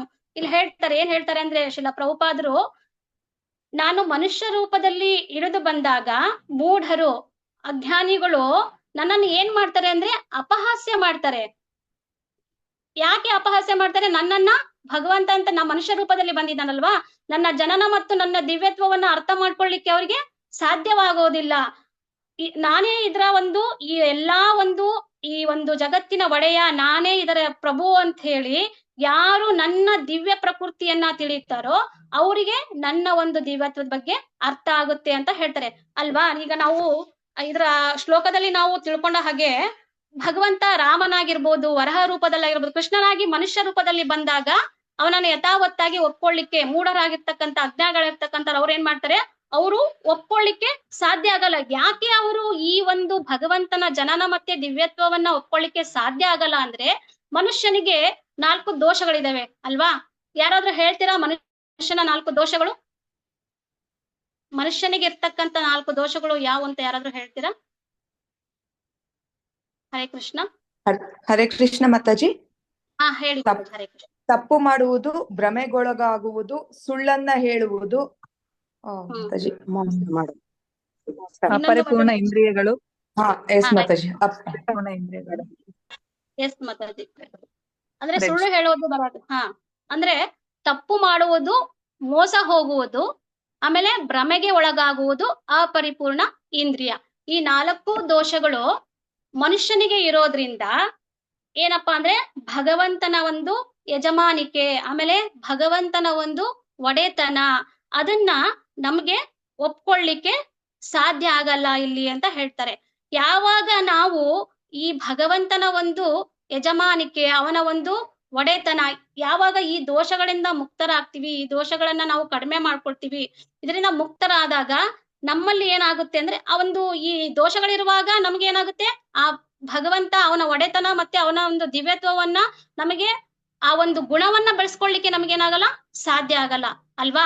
ಯಾವಾಗ ನಾವು ಈ ದೋಷಗಳಿಂದ ಮುಕ್ತರಾಗಿ ಇದರ ಒಂದು ಪ್ರಭಾವ ನಮ್ಮ ಮೇಲೆ ಆಗಲ್ಲೋ, ಆಗ ನಮಗೇನಾಗುತ್ತೆ, ಆ ಗುಣ ಅನ್ನೋದು ನಮ್ಗೆ ಬೆಳೆಸ್ಕೊಳ್ಳಿಕ್ಕೆ ನಾವು ಪ್ರಯತ್ನ ಮಾಡ್ತಾ ಇದೀವಿ ಅಂತ ಅರ್ಥ. ಅಂದ್ರೆ ಆ ಗುಣವನ್ನ ಬೆಳೆಸ್ಕೊಳ್ಳಿಕ್ಕೆ ನಾವೇನ್ ಮಾಡ್ಬೇಕು, ಪ್ರಯತ್ನವನ್ನ ಮಾಡ್ಬೇಕು. ಈ ಒಂದು ಗುಣವನ್ನ ಬಳಸ್ಕೊಳ್ಲಿಕ್ಕೆ ಪ್ರಯತ್ನ ಮಾಡ್ಬೇಕು ಅಂದ್ರೆ ನಾವು ಏನ್ ಮಾಡ್ಬೇಕಪ್ಪ ಅಂತಂದ್ರೆ, ನಾವು ಅಂದ್ರೆ ಭಗವಂತನ ಒಂದು ಜನನ ಮತ್ತೆ ದಿವ್ಯತ್ವವನ್ನ ಅರ್ಥ ಮಾಡ್ಕೊಳ್ಳಿಕ್ಕೆ ಪ್ರಯತ್ನ ಮಾಡ್ಬೇಕಪ್ಪ ಅಂದ್ರೆ ನಾವೇನ್ ಮಾಡ್ಬೇಕು ಅಂತಂದ್ರೆ ಹರಿನಾಮ ಒಂದು ಜಪವನ್ನ ಮಾಡ್ಬೇಕು ಮತ್ತೆ ಸೇವೆಯನ್ನ ಮಾಡ್ಬೇಕು ಅಂತ ಇಲ್ಲಿ ಹೇಳ್ತಾ ಇದ್ದಾರೆ. ಯಾಕೆ ಅಂತಂದ್ರೆ ನಾವೆಲ್ಲ ಈ 4 ದೋಷಗಳಿಂದ ಬದ್ಧರಾಗಿದ್ದೀವಲ್ವಾ, ನಮ್ಮಲ್ಲೆಲ್ಲ ಈ 4 ದೋಷಗಳು ಇದಾವೆ. ಆಮೇಲೆ ನಾವೆಲ್ಲ ಬದ್ಧ ಜೀವಿಗಳು ಅಲ್ವಾ, ನಮಗೆ ಈ ಒಂದು ಬದ್ಧ ಒಂದು ಜಗತ್ತಿನ ಒಂದು ಭೌತಿಕ ಜಗತ್ತಿನ ಒಂದು ಸೋಂಕು ಅನ್ನೋದು ಏನಾಗಿದೆ, ನಮಗೆ ಅಂಟ್ಕೊಂಡ್ಬಿಟ್ಟಿದೆ ಅಲ್ವಾ. ಹಾಗಾಗಿ ಈ ಒಂದು ಸೋಂಕಿನಿಂದ ಹೊರ ಬರ್ಬೇಕಪ್ಪ ಅಂದ್ರೆ ನಾವೇನ್ ಮಾಡ್ಬೇಕು ಅಂತಂದ್ರೆ ನಾವಿಲ್ಲಿ ಈ ಕೃಷ್ಣ ಪ್ರಜ್ಞೆಯನ್ನ ತಗೋಬೇಕು. ಯಾರು ಈ ಕೃಷ್ಣ ಪ್ರಜ್ಞೆಯಲ್ಲಿ ಇರ್ತಾರೋ ಅವ್ರು ಏನ್ ಮಾಡ್ತಾರೆ ಅಂದ್ರೆ ಈ ಸೋಂಕಿನಿಂದ ಹೊರ ಬರ್ಲಿಕ್ಕೆ ಪ್ರಯತ್ನವನ್ನ ಮಾಡ್ತಾರೆ. ಪ್ರಯತ್ನವನ್ನ ಮಾಡಿ ಏನ್ ಮಾಡ್ತಾರೆ, ಅವರು ಭಗವಂತನ ಒಂದು ಕೃಪೆಯನ್ನ ಪಡ್ಕೊಳ್ತಾರೆ ಅಂತ ಇಲ್ಲಿ ನಾವು ಅರ್ಥ ಮಾಡ್ಕೋಬೇಕು. ಅಂದ್ರೆ ನಮಗೆ ಶಿಲಾ ಪ್ರಭುಪಾದ್ ಹೇಳಿದ್ರಲ್ವಾ, ಅಂದ್ರೆ ಭಗವಂತನ ಒಂದು ಈ ಒಂದು ಜನನ ಮತ್ತೆ ದಿವ್ಯತ್ವವನ್ನ ಅರ್ಥ ಮಾಡ್ಕೊಳ್ಳೋದು ತುಂಬಾ ಕಷ್ಟ ಅಂತ ಹೇಳಿ ನಾವೀಗ ಶ್ಲೋಕಗಳನ್ನ ಒಂದು ರೆಫರ್ ಮಾಡಿ ಅರ್ಥ ಮಾಡ್ಕೊಂಡ್ವಿ. ಆದ್ರೆ ಶಿಲಾ ಪ್ರಭುಪಾದ್ರು ಹೇಳ್ತಾರೆ, ಶಿಲಾ ಪ್ರಭುಪಾದ್ರು ಅವರೊಂದು ಹಾಕೊಟ್ಟಿರ್ತಕ್ಕಂಥ ಒಂದು ಸಾಧನಾ ಮಾರ್ಗ ನಮಗ್ ಗೊತ್ತಿದೆ, ಎಲ್ಲರಿಗೂ ಗೊತ್ತಿದೆ ಅಲ್ವಾ. ಪ್ರತಿದಿನ ಏನು ಬ್ರಹ್ಮ ಅಂದ್ರೆ ಬ್ರಹ್ಮ ಮುಹೂರ್ತದಲ್ಲಿ ಬೆಳಗ್ಗೆ ಬೇಗ ಎದ್ದು ಏನ್ ಮಾಡ್ಬೇಕು, ಜಪವನ್ನ ಮಾಡ್ಬೇಕು, ಆಮೇಲೆ ಭಾಗವತ ಶ್ರವಣವನ್ನ ಮಾಡ್ಬೇಕು, ಆಮೇಲೆ ಪ್ರಸಾದವನ್ನ ಸೇವನೆ ಮಾಡ್ಬೇಕು, ಆಮೇಲೆ ಪ್ರಚಾರವನ್ನ ಮಾಡ್ಬೇಕು. ಇಷ್ಟೆಲ್ಲ ನಮ್ಗೆ ಏನ್ ಮಾಡಿದ್ದಾರೆ, ಸಾಧನಾ ಮಾರ್ಗವನ್ನ ಶಿಲಾ ಪ್ರಭುಪಾದರು ಏನ್ ಮಾಡಿದ್ದಾರೆ, ಹಾಕೊಟ್ಟಿದ್ದಾರೆ ಅಲ್ವಾ. ಆಮೇಲೆ ಸೇವೆ ಮಾಡೋದು ಇದು ಒಂದು ಇಂಪಾರ್ಟೆಂಟ್ ಅಲ್ವಾ. ಇಷ್ಟೆಲ್ಲ ನಮಗೆ ಶಿಲಾ ಪ್ರಭುಪಾದರು ಏನ್ ಮಾಡಿದ್ದಾರೆ, ನಮಗೆ ಈ ಒಂದು ಸಾಧನಾ ಮಾರ್ಗವನ್ನ ಹಾಕೊಟ್ಟಿದ್ದಾರೆ. ಇದನ್ನ ನಾವೇನ್ ಮಾಡ್ಬೋದು, ಇದನ್ನ ನಾವು ಪ್ರಾಮಾಣಿಕವಾಗಿ ನಾವೇನಾದ್ರೂ ಇದನ್ನ ಮಾಡಿದ್ದೇ ಆಯ್ತು ಅಂದ್ರೆ ನಮಗೇನಾಗುತ್ತೆ ಅಂದ್ರೆ ಭಗವಂತನ ಒಂದು ಜನನ ಮತ್ತೆ ದಿವ್ಯತ್ವವನ್ನ ಅರ್ಥ ಮಾಡ್ಕೊಳ್ಳಿಕ್ಕೆ ನಮ್ಗೆ ಸಾಧ್ಯ ಆಗುತ್ತೆ. ಶಿಲಾ ಪ್ರಭುಪಾದರು ಈ ಒಂದು ಮಾರ್ಗವನ್ನ ನಮಗೆ ಹಾಕೊಟ್ಟಿದ್ದಾರೆ ಅಲ್ವಾ. ಇಲ್ಲಿ ಇಂಪಾರ್ಟೆಂಟ್ ಅಂತಂದ್ರೆ ನಮಗೆ ಶಿಲಾ ಪ್ರಭುಪಾದ್ ಹೇಳಿದ್ದಾರೆ ಏನು ಅಂದ್ರೆ ಹರಿನಾಮ ಜಪ ಮತ್ತೆ ಸೇವೆ ಇವೆರಡು ಸಹಿತ ನಮ್ಗೆ ತುಂಬಾ ಇಂಪಾರ್ಟೆಂಟ್ ಅನ್ನೋದಕ್ಕೆ ಶಿಲಾ ಪ್ರಭುಪಾದರ ಒಂದು ಫಾಸ್ಟ್ ಟೈಮ್ ನೆನಪರುತ್ತೆ ಒಂದು ಲೀಲೆ. ಏನು ಅಂತಂದ್ರೆ ಒಬ್ಬ ಶಿಲಾ ಪ್ರಭುಪಾದರ ಶಿಷ್ಯಂದ್ರು ಯಾರು ಅಂದ್ರೆ ಶ್ರುತಕೀರ್ತಿ ಪ್ರಭು ಅಂತ ಹೇಳಿ ಅವರು ಶಿಲಾ ಪ್ರಭುಪಾದರಿಂದ ದೀಕ್ಷೆಯನ್ನ ತಗೊಂಡಿರ್ತಾರೆ. ತುಂಬಾ ಒಳ್ಳೆ ಭಕ್ತರು, ಶಿಲಾ ಪ್ರಭುಪಾದರ ದೀಕ್ಷಾ ಭಕ್ತರು ಅವರು ಒಂದ್ಸರಿ ಏನಾಗುತ್ತೆ ಅಂತಂದ್ರೆ ಶಿಲಾ ಪ್ರಭುಪಾದರು ಅಂದ್ರೆ ಇದು ಯಾಕೆ ಅಂದ್ರೆ ಭಕ್ತಿ ಸೇವೆ ಮತ್ತೆ ಈ ಭಗವಂತನ ಜಪ ಎಷ್ಟು ಇಂಪಾರ್ಟೆಂಟ್ ಅನ್ನೋದಕ್ಕೆ ಹೇಳ್ತೀನಿ.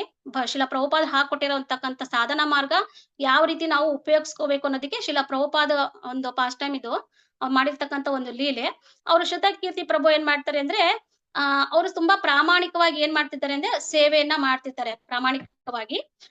ಒಂದ್ಸರಿ ಏನಾಗುತ್ತೆ ಅಂದ್ರೆ ಅವ್ರು ಏನೇನ್ ಕೆಲಸ ಮಾಡ್ತಿದ್ರು ಶಿಲಾ ಪ್ರಭುಪಾದರು ಅಂತಂದ್ರೆ ಅವರು ಒಂದು ದೇವಸ್ಥಾನದ ಒಂದು ಅಭಿವೃದ್ಧಿಯನ್ನ ನೋಡ್ಕೊಳ್ತಾ ಇರ್ತಾರೆ, ಆಮೇಲೆ ಪ್ರಚಾರ ಕಾರ್ಯವನ್ನ ಮಾಡ್ತಾ ಇರ್ತಾರೆ, ಆಮೇಲೆ ಪ್ರತಿಯೊಂದು ಪ್ರಾಮಾಣಿಕವಾಗಿ ಎಲ್ಲಾ ಸೇವೆಗಳನ್ನ ಮಾಡ್ತಾರೆ. ಪುಸ್ತಕ ವಿತರಣೆಯನ್ನು ಸಹಿತ ಅವರು ಶ್ರುತಕೀರ್ತಿ ಪ್ರಭು ಎಲ್ಲ ಒಂದು ಸೇವೆಯನ್ನ ಪ್ರಾಮಾಣಿಕವಾಗಿ ಮಾಡ್ತಾ ಇರ್ತಾರೆ. ಒಂದ್ಸರಿ ಏನಾಗುತ್ತೆ ಅಂದ್ರೆ ಈ ಶ್ರುತಕೀರ್ತಿ ಪ್ರಭು ಅವರು ಏನಿದ್ರಲ್ಲ ಆ ಪ್ಲೇಸಿಗೆ ಶಿಲಾ ಪ್ರಭುಪಾದರು ಒಂದ್ಸರಿ ಬರ್ತಾರೆ. ಬಂದಾಗ ಏನಾಗುತ್ತೆ, ಈಗ ಶಿಲಾ ಪ್ರಭುಪಾದರು ಬರ್ತಾ ಇದ್ದಾರೆ ಅಂದ್ಮೇಲೆ ಅಲ್ಲಿ ಒಂದು ಭಕ್ತ ಸಮೂಹ ಅನ್ನೋದು ತುಂಬಾನೇ ಇಂಪಾರ್ಟೆಂಟ್ ಅಲ್ವಾ. ಭಕ್ತ ಸಮೂಹ ಅನ್ನೋದು ತುಂಬಾನೇ ಭಕ್ತರು ಏನಾಗಿರ್ತಾರೆ ಅಲ್ಲಿ ಸೇರಿರ್ತಾರೆ. ಸೇರಿದಾಗ ಶಿಲಾ ಪ್ರಭುಪಾದ್ ಬರ್ತಾರೆ, ಬಂದ ತಕ್ಷಣ ಅವ್ರ ಕಾರ್ ಹೇಳಿದ ತಕ್ಷಣ ಅಲ್ಲಿ ಇರ್ತಕ್ಕಂಥ ಎಲ್ಲಾ ಭಕ್ತರು ಏನ್ ಮಾಡ್ತಾರೆ ಅಂದ್ರೆ ಶಿಲಾ ಪ್ರಭುಪಾದ್ರ ಹತ್ರ ಹೋಗಿ ಅವರಿಗೆ ಜೈಕಾರ ಹಾಕ್ತಿರ್ತಾರೆ, ಶಿಲಾ ಪ್ರಭುಪಾದ್ ಕಿ ಜೈ, ಶಿಲಾ ಪ್ರಭುಪಾದ್ ಕಿ ಜೈ ಅಂತ ಹೇಳಿ. ಕೆಲವು ಭಕ್ತರು ಶಿಲಾ ಪ್ರಭುಪಾದರಿಗೆ ಹಾರವನ್ನ ಹಾಕ್ತಾರೆ, ಆಮೇಲೆ ಹರಿನಾಮ ಕೀರ್ತನೆಯನ್ನ ಮಾಡ್ತಾರೆ. ಅಂದ್ರೆ ಅಲ್ಲಿ ಏನ್ ಮಾಡ್ತಾರೆ ಅಂದ್ರೆ ತುಂಬಾ ಸಂತೋಷವನ್ನ ವ್ಯಕ್ತಪಡಿಸ್ತಾರೆ. ಎಲ್ಲಾ ಭಕ್ತರು ಸಹಿತ ಶಿಲಾ ಪ್ರಭುಪಾದರನ್ನ ನೋಡಿದ ತಕ್ಷಣನೇ ಸಂತೋಷವನ್ನ ವ್ಯಕ್ತಪಡಿಸ್ತಾರೆ. ಅವರಲ್ಲಿ ಅಷ್ಟು ಪ್ರೀತಿಯಿಂದ ಶಿಲಾ ಪ್ರಭುಪಾದರಿಗೆ ಅವರೆಲ್ಲ ಜೈಕಾರ ಹಾಕಿ ಸಂತೋಷ ಅಂದ್ರೆ ಆನಂದವನ್ನ ಅನುಭವಿಸ್ತಾ ಇರ್ತಾರೆ. ಅವಾಗ ಇವರು ಶ್ರುತಕೀರ್ತಿ ಪ್ರಭು ಅಲ್ಲೇ ಇರ್ತಾರಲ್ವಾ, ಅವರು ದೂರದಲ್ಲಿ ಇರ್ತಾರೆ. ಯಾಕಂದ್ರೆ ಶಿಲಾ ಪ್ರಭುಪಾದರ ಕಂಡ್ರೆ ಸ್ವಲ್ಪ ಅವ್ರಿಗೆ ಭಯ ಇರುತ್ತೆ.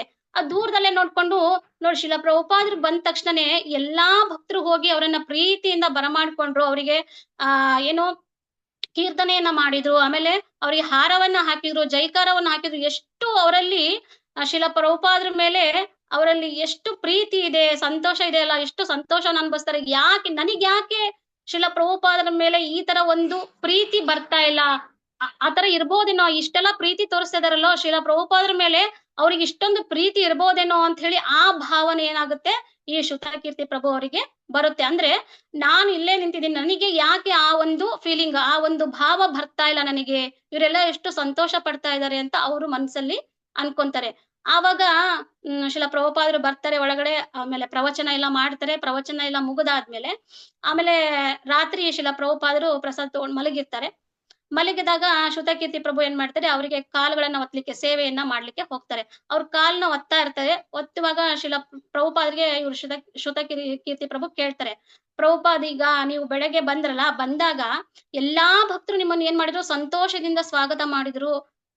ಅವ್ರಲ್ಲಿ ಎಷ್ಟು ನಿಮ್ ಮೇಲೆ ಅವರಿಗೆ ಪ್ರೀತಿ ಇದೆ, ಆದ್ರೆ ನನಗೆ ಯಾಕೆ ಆ ಒಂದು ಭಾವನೆ ಬರ್ಲಿಲ್ಲ? ನಿಮ್ಮನ್ನ ನೋಡಿದ ತಕ್ಷಣನೇ ನನಗ್ ಅನಿಸ್ತು, ಏನು ಅಂತ ಅನಿಸ್ತು ಅಂದ್ರೆ, ಆ ಎಲ್ಲಾ ಭಕ್ತರಿಗೂ ನಿಮ್ ಮೇಲೆ ಪ್ರೀತಿ ಇದೆ ಅಂತ ನನಗ್ ಅನಿಸ್ತು, ಬಟ್ ನನಗ್ ಯಾಕೆ ಆ ಒಂದು ಪ್ರೀತಿ ಬರ್ಲಿಲ್ಲ ಅಂತ ಹೇಳಿ ಅವರು ಶ್ರುತಕೀರ್ತಿ ಪ್ರಭು ಕೇಳಿದಾಗ ಪ್ರಭುಪಾದ್ರಲ್ಲಿ ಏನು ಉತ್ತರ ಕೊಡಲ್ಲ, ಅವ್ರಿಗೆ ಮಲಗ್ತಾರೆ.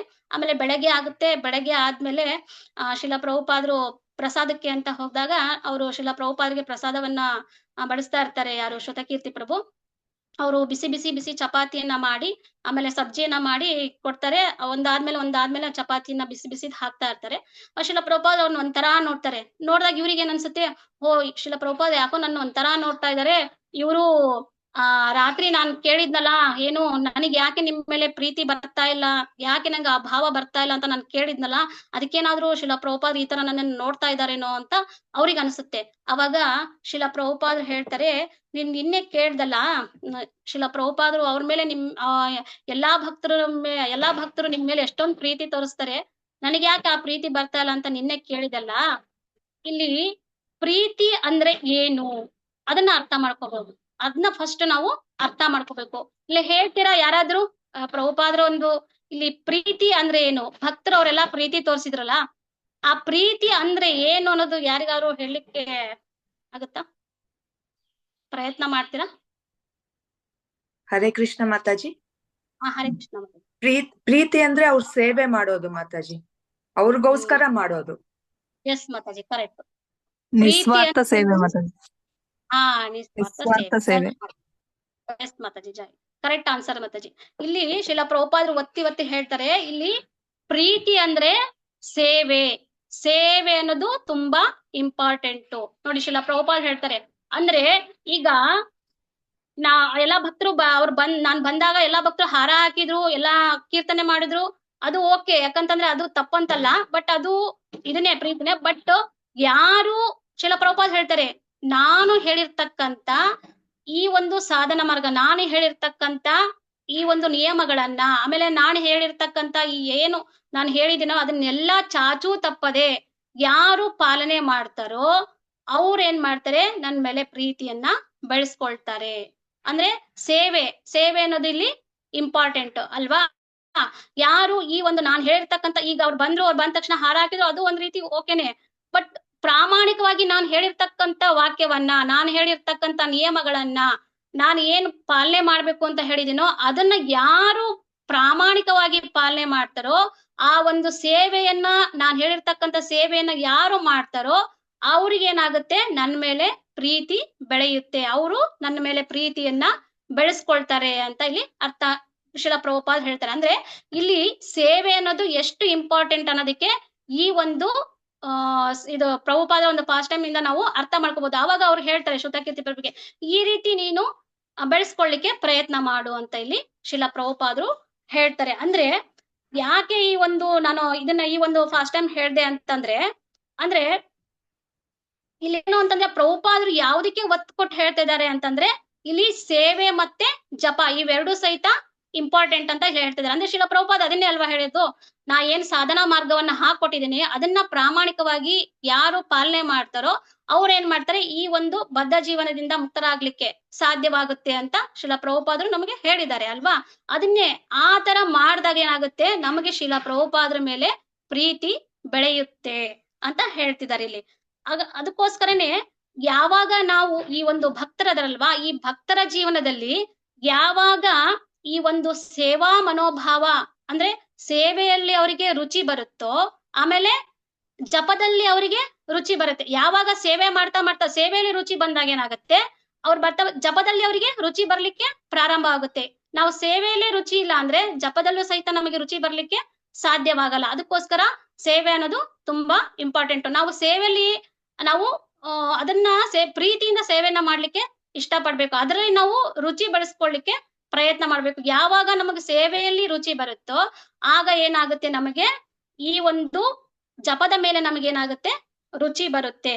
ಇದರಿಂದ ನಮಗೇನಾಗುತ್ತೆ, ಈ ಒಂದು ಜಪದ ಮೇಲೆ ರುಚಿ ಬಂತು ಅಂದ್ರೆ ಗುರುಗಳ ಮೇಲೆ ನಮಗೇನಾಗುತ್ತೆ, ಪ್ರೀತಿ ಅನ್ನೋದು ಹೆಚ್ಚಾಗುತ್ತೆ ಅಲ್ವಾ. ಅಲ್ಲಿ ಅದೇ ಆಗಿದ್ದು, ಅವರು ಗುರುಗಳ ಮೇಲೆ ಪ್ರೀತಿನ ತೋರಿಸಿದ್ರು ಅಲ್ವಾ. ಅದನ್ನೇ ಅವರು ಶ್ರುತಕೀರ್ತಿ ಪ್ರಭು ಹೇಳಿದ, ಅವ್ರಿಗೆ ಪ್ರೀತಿ ಬರುತ್ತೆ, ನನಗ್ ಬರ್ತಾ ಇಲ್ಲ ಅಂತ. ಬಟ್ ಇಲ್ಲಿ ಅದನ್ನೇ ಯಾವಾಗ ನಾವು ಜಪ ಮಾಡ್ತೀವೋ ಅಂದ್ರೆ ಆತರ ಅವ್ರು ಇದಾರೆ ಅಂತ ಹೇಳ್ತಾ ಇಲ್ಲ, ಬಟ್ ಅವರು ಶುದ್ಧ ಇದನ್ನೇ ಅವರು ಪ್ರಾಮಾಣಿಕವಾಗಿ ಸೇವೆಯನ್ನ ಮಾಡ್ತಾ ಇದ್ರು ಆ ಫಾಸ್ಟ್ ಟೈಮ್ ಅಲ್ಲಿ ನಾನು ಹೇಳಿದ್ದು. ಬಟ್ ಯಾವಾಗ ನಮಗೆ ಅನ್ವಯಿಸಿ ನಾನು ಹೇಳ್ತಾ ಇರೋದು, ನಾವು ಯಾವಾಗ ಸೇವೆಯನ್ನ ಯಾವಾಗ ನಾವು ಪ್ರಾಮಾಣಿಕವಾಗಿ ಮಾಡ್ತೀವೋ, ಅದನ್ನ ಪ್ರೀತಿಯಿಂದ ಮಾಡ್ತೀವೋ, ಅದ್ರಲ್ಲಿ ನಮ್ಗೆ ರುಚಿ ಬರುತ್ತೆ. ಅದರಲ್ಲಿ ರುಚಿ ಬಂತು ಅಂದ್ರೆ ಜಪದಲ್ಲಿ ನಮಗೇನಾಗುತ್ತೆ, ರುಚಿ ಬರುತ್ತೆ. ಜಪದಲ್ಲಿ ರುಚಿ ಬಂತು ಅಂದ್ರೆ ನಮಗೇನಾಗುತ್ತೆ, ಗುರುಗಳ ಮೇಲೆ ಏನಾಗುತ್ತೆ, ಪ್ರೀತಿ ಬರುತ್ತೆ. ಯಾವಾಗ ನಮಗೆ ಗುರುಗಳ ಮೇಲೆ ಪ್ರೀತಿ ಬರುತ್ತೋ ಕೃಷ್ಣನ ಮೇಲೂ ಸಹಿತ ನಮಗೇನಾಗುತ್ತೆ, ಪ್ರೀತಿ ಅನ್ನೋದು ಬರುತ್ತೆ. ಯಾವಾಗ ನಮಗೆ ಕೃಷ್ಣನ ಮೇಲೆ ಪ್ರೀತಿ ಬರುತ್ತೋ ಆವಾಗ ಕೃಷ್ಣನ ಒಂದು ಜನನ ಮತ್ತೆ ದಿವ್ಯತ್ವದ ಬಗ್ಗೆ ನಮಗೆ ಅರ್ಥ ಮಾಡ್ಕೊಳ್ಳಿಕ್ಕೆ ಸಾಧ್ಯ ಆಗುತ್ತೆ. ಅವನ ಒಂದು ಕಾರ್ಯಗಳು ಎಷ್ಟು ಅದ್ಭುತ ಅನ್ನೋದು ಇದರಿಂದ ನಮಗೆ ಅರ್ಥ ಆಗ್ಲಿಕ್ಕೆ ಸಾಧ್ಯವಾಗುತ್ತೆ. ಹಾಗಾಗಿ ನಾವು ಏನಪ್ಪಾ ಅಂತಂದ್ರೆ ಈ ಒಂದು ಹರಿನಾಮ ಸೇವೆ ಮತ್ತೆ ಈ ಒಂದು ಜಪ, ಇದರಿಂದ ಮಾತ್ರ ನಮಗೇನಾಗುತ್ತೆ ಅಂದ್ರೆ ಭಗವಂತನನ್ನ ಅರ್ಥ ಮಾಡ್ಕೊಳ್ಳಿಕ್ಕೆ ಸಾಧ್ಯವಾಗುತ್ತೆ ಅಂತ ಹೇಳ್ಬೋದು. ಆಮೇಲೆ ಇನ್ನೊಂದು ಹೇಳ್ತಾರೆ, ಏನಪ್ಪಾ ಅಂತಂದ್ರೆ ನಾನು ಇಷ್ಟ ತನಕ ಯಾಕೆ ನಾನು ಒತ್ತಿ ಹೇಳ್ತಿದ್ದೀನಿ ಭಗವಂತನ ಒಂದು ಜನನ ಮತ್ತೆ ಅವನ ಒಂದು ಕಾರ್ಯ ದಿವ್ಯತ್ವವಾದದ್ದು ಅಂತ ಹೇಳಿ ಅಂದ್ರೆ ಅದನ್ನ ಅರ್ಥ ಮಾಡ್ಕೊಳ್ಳಿಕ್ಕೆ ನಮಗೆ ತುಂಬಾನೇ ಕಷ್ಟ. ನೋಡಿ ಯಾವಾಗ್ಲೂ ಹೇಳಿದ್ನಲ್ವಾ, ದೇವತೆಗಳಿಗೂ ಸಹಿತ ಅವನ ಒಂದು ದಿವ್ಯತ್ವವನ್ನ ಅರ್ಥ ಮಾಡ್ಕೊಳ್ಳಿಕ್ಕೆ ಸಾಧ್ಯ ಆಗ್ಲಿಲ್ಲ ಅಂದ್ಮೇಲೆ ನಮ್ಮಂತ ಮನುಷ್ಯರಿಗೆ ಹೇಗೆ ಸಾಧ್ಯ ಭಗವಂತನ ಒಂದು ಲೀಲೆಗಳನ್ನ ಯಥಾವತ್ತಾಗಿ ಅರ್ಥ ಮಾಡ್ಕೊಳ್ಳಿಕ್ಕೆ ಅಲ್ವಾ. ಇಲ್ಲಿ ಇನ್ನೊಂದು ಹೇಳ್ಬೋದು ನಾವೇನಪ್ಪಾ ಅಂತಂದ್ರೆ, ಈ ಒಂದು ವೃಂದಾವನದಲ್ಲಿ ಇರ್ತಕ್ಕಂತ ಏನ್ ವ್ರಜವಾಸಿಗಳಿದಾರಲ್ಲ ಅವರು ಸಹಿತ ಭಗವಂತನ ಒಂದು ಲೀಲೆಯನ್ನ ಕಂಡು ದಿಗ್ಭ್ರಮೆಗೊಳ್ತಾರಂತೆ. ಯಾರು ವೃಂದಾವನ ನಿವಾಸಿಗಳು ಸಹಿತ. ಹೇಗೆ ಅಂತಂದ್ರೆ ಅವ್ರಿಗೂ ಸಹಿತ ಅರ್ಥ ಆಗಲ್ಲ ಭಗವಂತನ ಒಂದು ಜನನ ಮತ್ತೆ ದಿವ್ಯತ್ವ. ಹೇಗೆ ಅಂತಂದ್ರೆ ಈಗ ಭಗವಂತ ತುಂಬಾ ಚಿಕ್ಕ ಮಗು ಇದ್ದಾಗ ಅವ್ರೇನ್ ಮಾಡ್ತಿದ್ರು ಅಂತಂದ್ರೆ, ಕೃಷ್ಣ ಏನ್ ಮಾಡ್ದ ಅಂದ್ರೆ, ಈಗ ಯಾರು ನಂದ ಮಹಾರಾಜ ಮತ್ತೆ ಯಶೋದೆಯ ಒಂದು ಪ್ರೀತಿ ಲಾಲನೆಯಿಂದ ಭಗವಂತ ಏನ್ ಮಾಡ್ದ, ಬೆಳ್ಕೊಂಡ್ ಬಂದ. ಆದ್ರೆ ಭಗವಂತನಿಗೂ ಸಹಿತ ಈಗ ನಾವೆಲ್ಲ ಹೇಳ್ತೀವಲ್ಲ, ಭಗವಂತ ಆ ಗೋಪಿಯರ ಮನೆಯಲ್ಲಿ ಬೆಣ್ಣೆಯನ್ನ ಕದ್ದ ಅಂತ ನಾವ್ ಹೇಳ್ತೀವಿ ಅಲ್ವಾ. ಮಾಕಂಚೋರ್ ಅಂತ ಅಂದ್ರೆ ಬೆಣ್ಣೆನ ಕದೀತಾನೆ ಭಗವಂತ, ಅವನಿಗೆ ಕಳ್ಳ ಅಂತ ಹೇಳಿ ಆತರ ನಾವೊಂದು ಅಲೀಲೆಯನ್ನ ನೋಡ್ತೀವಿ ಅಲ್ವಾ. ಅಲ್ಲಿ ನೋಡ್ದಾಗ ಏನಾಗುತ್ತೆ ಅಂದ್ರೆ ತುಂಬಾ ಜನಕ್ಕೆ ಏನಾಗುತ್ತೆ, ಇದು ದಿಗ್ಭ್ರಮೆ. ಯಾಕೆ ಅಂತಂದ್ರೆ ಭಗವಂತ ಬೆಣ್ಣೆ ಕದೀತಾನ, ಬೆಣ್ಣೆ ಯಾಕೆ ಕದಿಬೇಕು ಭಗವಂತ, ಅವನೇ ಅಷ್ಟೊಂದು ಅವ್ರ ಮನೇಲಿ ಅಷ್ಟು ಹಸುಗಳಿದಾವೆ, ಆ ಹಸುಗಳಿದ್ರು ಯಾಕೆ ಬೇರೆಯವ್ರ ಮನೆಯಲ್ಲಿ ಭಗವಂತ ಬೆಣ್ಣೆಯನ್ನ ಕದೀತಾನೆ ಅಲ್ವಾ. ಇದು ಬಲರಾಮನಿಗೂ ಸಹಿತ ಇದು ಅರ್ಥ ಆಗಲ್ಲಂತೆ, ಭಗವಂತ ಯಾಕೆ ಕೃಷ್ಣ ಬೆಣ್ಣೆಯನ್ನ ಕದೀತಾನೆ ಅನ್ನೋದು ಬಲರಾಮ ಸ್ವತಃ ಅವರ ಅಣ್ಣನಿಗೂ ಸಹಿತ ಇದು ಅವನಿಗೂ ಸಹಿತ ಅರ್ಥ ಆಗಲ್ವಂತೆ. ಇದಕ್ಕೆ ಕಾರಣ ಏನು ಅನ್ನೋದಕ್ಕೆ ನಾವು ಅರ್ಥ ಮಾಡ್ಕೋಬಹುದು. ಇದು ಈ ತರ ಲೀಲೆಗಳನ್ನ ಅರ್ಥ ಮಾಡ್ಕೊಳ್ಳೋದು ನಮಗೆ ಸಾಧ್ಯವಾಗಲ್ಲ. ಯಾಕಂದ್ರೆ ಭಗವಂತನ ಒಂದು ದಿವ್ಯತ್ವ ಅನ್ನೋದು, ಅಷ್ಟು ಸ್ವರೂಪ ಅನ್ನೋದು ಅಷ್ಟು ತುಂಬಾ ಪ್ರಭಾವ ಇರ್ತಕ್ಕಂಥದ್ದು. ಅದನ್ನ ಅರ್ಥ ಮಾಡ್ಕೊಳ್ಳಿಕ್ಕೆ ಯಾಕೆ ಭಗವಂತ ಬೆಣ್ಣೆನ ಕದ್ದಿರ್ಬೋದು, ಯಾಕೆ ಭಗವಂತ ಬೆಣ್ಣೆನ ಕದ್ದ ಅನ್ನೋದು ನಮ್ಗೆ ಅರ್ಥ ಮಾಡ್ಕೊಳ್ಳಿಕ್ಕೆ ಸಾಧ್ಯವಾಗಲ್ಲ. ಬಟ್ ಇಲ್ಲಿ ಆಚಾರ್ಯರು ಹೇಳ್ತಾರೆ ಏನಪ್ಪಾ ಅಂತಂದ್ರೆ, ಈಗ ನಾವು ಅರ್ಥ ಮಾಡ್ಕೊಂತೀವಿ ಏನಪ್ಪಾ ಅಂದ್ರೆ, ಈಗ ಭಗವಂತ ಅವನೇ ಸರ್ವೋತ್ತಮ, ಭಗವಂತ ಯಾರಾದ್ರೂ ಕದ್ರೆ ಅವರಿಗೆ ಶಿಕ್ಷೆಯನ್ನ ಕೊಡ್ತಾನೆ ಅಂತ ನಾವ್ ಹೇಳ್ತೀವಿ. ಬಟ್ ಭಗವಂತನೇ ಕದೀತಾ ಇದ್ದಾನಲ್ಲ ಬೆಣ್ಣೆಯನ್ನ, ಮತ್ತೆ ಇದಕ್ಕೆ ಶಿಕ್ಷೆ ಇಲ್ವಾ? ಇದು ಹೇಗೆ ಅರ್ಥ ಮಾಡ್ಕೊಳೋದು ಈ ಲೀಲೆಯನ್ನ? ಯಾಕಂದ್ರೆ ಸಾಧ್ಯ ಇಲ್ಲ, ನಮ್ಮಂತವ್ರಿಗೆ ಈ ಲೀಲೆಯನ್ನ ಅರ್ಥ ಮಾಡ್ಕೊಳ್ಳಿಕ್ಕೆ ಸಾಧ್ಯವಿಲ್ಲ. ಯಾಕೆ ಭಗವಂತ ಬೆಣ್ಣೆಯನ್ನ ಕದೀತಾನೆ ಅನ್ನೋದಕ್ಕೆ ಇಲ್ಲಿ ಆಚಾರ್ಯರು ಹೇಳ್ತಾರೆ, ಏನು ವಿಶ್ಲೇಷಣೆ ಮಾಡ್ತಾರೆ ಆಚಾರ್ಯರು ಅಂತಂದ್ರೆ, ಕೃಷ್ಣ ಬೆಣ್ಣೆಯನ್ನ ಕದೀತಾನೆ ಅಂದ್ರೆ ಅದರ ಮೂಲಕ ಏನ್ ಮಾಡ್ತಾನಪ್ಪ ಅಂದ್ರೆ ಭಗವಂತ ಕೃಷ್ಣ ಅವನು ಬೆಣ್ಣೆ ಕದಿಯೋ ಅವಶ್ಯಕತೆ ಇಲ್ಲ. ಬಟ್ ಭಗವಂತ ಏನ್ ಮಾಡ್ತಾನೆ ಅಂದ್ರೆ ಭಗವಂತ ಭಕ್ತರ ಹೃದಯವನ್ನ ಕದೀತಾನೆ ಅಂತ ಹೇಳ್ತಾರೆ ಆಚಾರ್ಯರು. ಇಲ್ಲಿ ಭಕ್ತರ ಒಂದು ಹೃದಯವನ್ನ ಕದೀತಾನೆ, ಆಮೇಲೆ ಎಲ್ಲರ ಪಾಪವನ್ನ ಕದೀತಾನೆ. ಯಾರು? ಕೃಷ್ಣ ಭಗವಂತ. ಆಮೇಲೆ ಎಲ್ಲರ ದುಃಖವನ್ನ ಕದೀತಾನೆ ಅಂತ ಇಲ್ಲಿ ಹೇಳ್ತಾ ಇದ್ದಾರೆ. ಅದಕ್ಕೆ ಒಂದು ಚೌರಾಷ್ಟಕಂ ಒಂದು ಇದು ಬರುತ್ತೆ, ಏನಂದ್ರೆ ರಜೆ ಪ್ರಸೀದಂ ನವನೀತ ಚೋರಂ ಗೋಪಾಂಗನಾನಂ ಚ ಗೋಕುಲ ಚೋರಂ ಅನೇಕ ಜನ್ಮಾಜಿ ಜಾತಾ ಚೋರಂ ಚೋರಗಣ್ಯಂ ಪುರುಷಂ ನಮಾಮಿ. ಅಲ್ವಾ? ಇಲ್ಲಿ ಹೇಳ್ತಾ ನೋಡಿ, ಭಗವಂತ ಆಚಾರ್ಯರು ಹೇಳ್ತಾರೆ, ಆಚಾರ್ಯರು ಯಾಕೆ ಭಗವಂತ ಬೆಣ್ಣೆಯನ್ನ ಕದಿದ ಅಂತಂದ್ರೆ, ನಾನು ಅವಾಗ್ಲೇ ಹೇಳ್ದೆ, ಭಗವಂತ ಅವನು ಬೆಣ್ಣೆಯನ್ನ ಕದಿಯೋದಲ್ವಾ, ಕದಿಯೋದಷ್ಟೇ ಅಲ್ಲ, ಅವನ್ ಏನ್ ಮಾಡ್ತಾನೆ, ಭಕ್ತರ ಅವರ ಒಂದು ದುಃಖಗಳನ್ನ ಕದೀತಾನೆ, ಅವರ ಒಂದು ಹೃದಯವನ್ನ ಕದೀತಾನೆ. ಆಮೇಲೆ ಅವ್ರು ಅನೇಕ ಜನ್ಮಗಳಲ್ಲಿ ಮಾಡಿರ್ತಕ್ಕಂತ ಒಂದು ಏನು ಸಂಚಿತ ಪಾಪ ಇದೆಯಲ್ಲ, ಅದನ್ನೆಲ್ಲ ಏನ್ ಮಾಡ್ತಾನೆ ಭಗವಂತ, ಕದೀತಾನೆ, ಅದನ್ನ ನಾಶ ಮಾಡ್ತಾನೆ ಅಂತ ಇಲ್ಲಿ ಹೇಳ್ತಾ ಇದ್ದಾರೆ. ನಾವಿಲ್ಲಿ ಅರ್ಥ ಮಾಡ್ಕೋಬಹುದು ಏನಪ್ಪಾ ಅಂದ್ರೆ, ಇಲ್ಲಿ ಆಚಾರ್ಯರು ಅದನ್ನೇ ಹೇಳ್ತಾರೆ.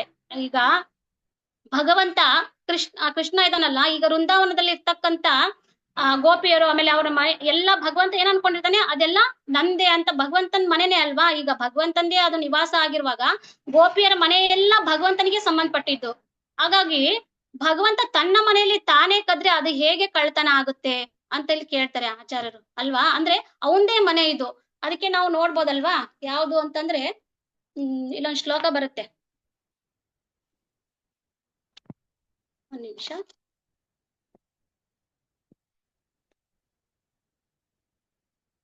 ಅಹಂ ಸರ್ವಸ್ಯ ಪ್ರಭು ಮತ ಸರ್ವಂ ಪ್ರವರ್ತತೆ ಅಂತ ಒಂದು ಶ್ಲೋಕ ಬರುತ್ತಲ್ವಾ, ಆ ಶ್ಲೋಕದಲ್ಲಿ ಹೇಳ್ತಾರೆ, ಅಂದ್ರೆ ಅಹಂ ಸರ್ವಸ್ಯ ಪ್ರಭು ಅಂದ್ರೆ ನಾನೇ ಒಡೆಯ ಅಲ್ವಾ, ನಾನೇ ಈ ಜಗತ್ತಿಗೆ ಒಡೆಯ ಅಂತ ಹೇಳಿ ಭಗವಂತ ಹೇಳ್ತಾನೆ.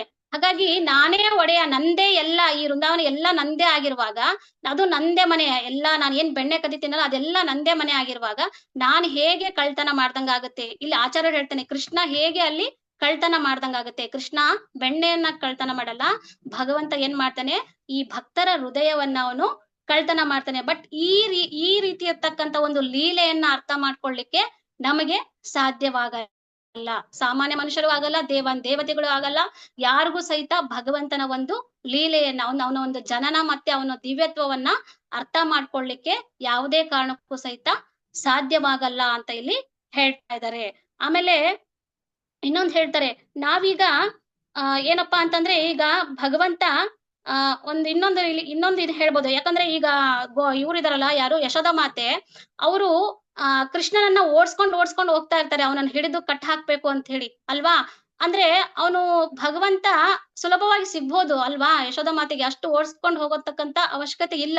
ಆದ್ರೂ ಆ ಲೀಲೆಯನ್ನ ಮಾಡ್ಬೇಕು, ಅವರ ಒಂದು ಭಕ್ತರ ಒಂದು ಸೇವೆಯನ್ನ ನಾನು ಜಗತ್ತಿಗೆ ತೋರಿಸ್ಕೊಡ್ಬೇಕು ಅನ್ನೋದಕ್ಕೋಸ್ಕರ ಏನ್ ಮಾಡ್ದ ಭಗವಂತ, ಅವರನ್ನ ಓಡಿಸ್ಕೊಂಡು ಆಮೇಲೆ ಏನ್ ಮಾಡಿದ, ಯಾರ ಕೈಗೂ ಸಿಗದೆ ಇರ್ತಕ್ಕಂತ ಭಗವಂತ ಯಶೋದ ಮಾತೆಯ ಒಂದು ಪ್ರೀತಿ ಎಂಬ ಹಗ್ಗದಿಂದ ಏನ್ ಮಾಡ್ದ, ಅವನು ಕಟ್ಟಿಸ್ಕೊಂಡ್ಬಿಟ್ಟ ಭಗವಂತ ಅಲ್ವಾ.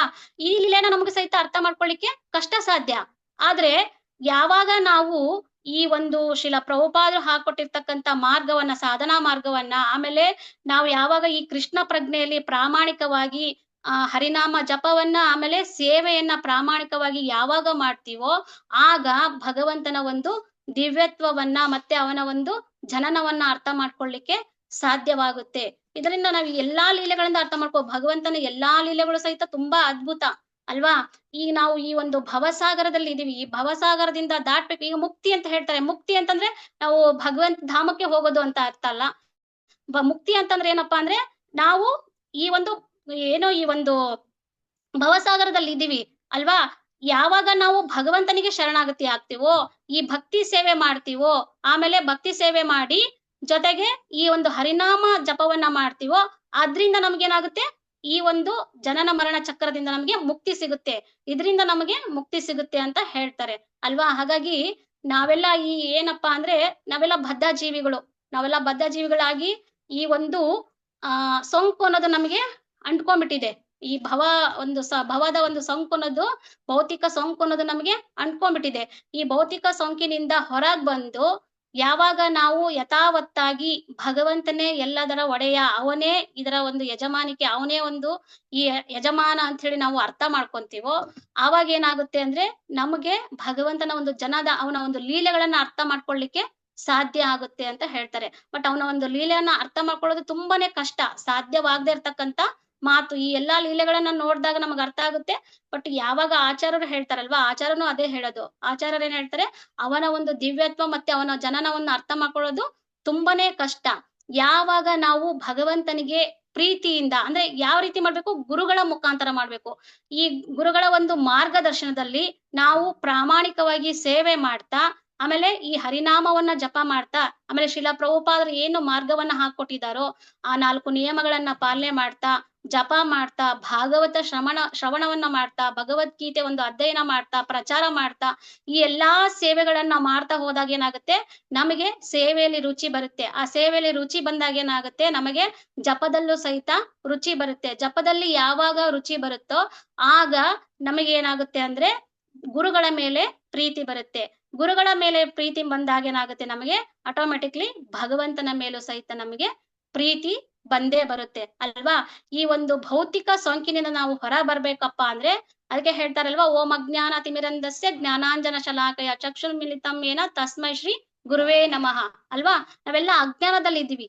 ಈ ಅಜ್ಞಾನದಿಂದ ನಮ್ಮನ್ನ ಹೊರಗ್ ತರ್ಬೇಕು ಅಂದ್ರೆ ನಮಗೆ ಗುರುಗಳ ಒಂದು ಅವಶ್ಯಕತೆ. ತದ್ವಿಧಿ ಪ್ರಣಿಪಾತನೆ ಪರಿಪ್ರಶ್ನೆನ ಸೇವೆಯ ಉಪದೇಶಂತಿ ತೇ ಜ್ಞಾನಂ ಜ್ಞಾನಿ ನತ್ತಸ್ವ ದರ್ಶಿನಃ.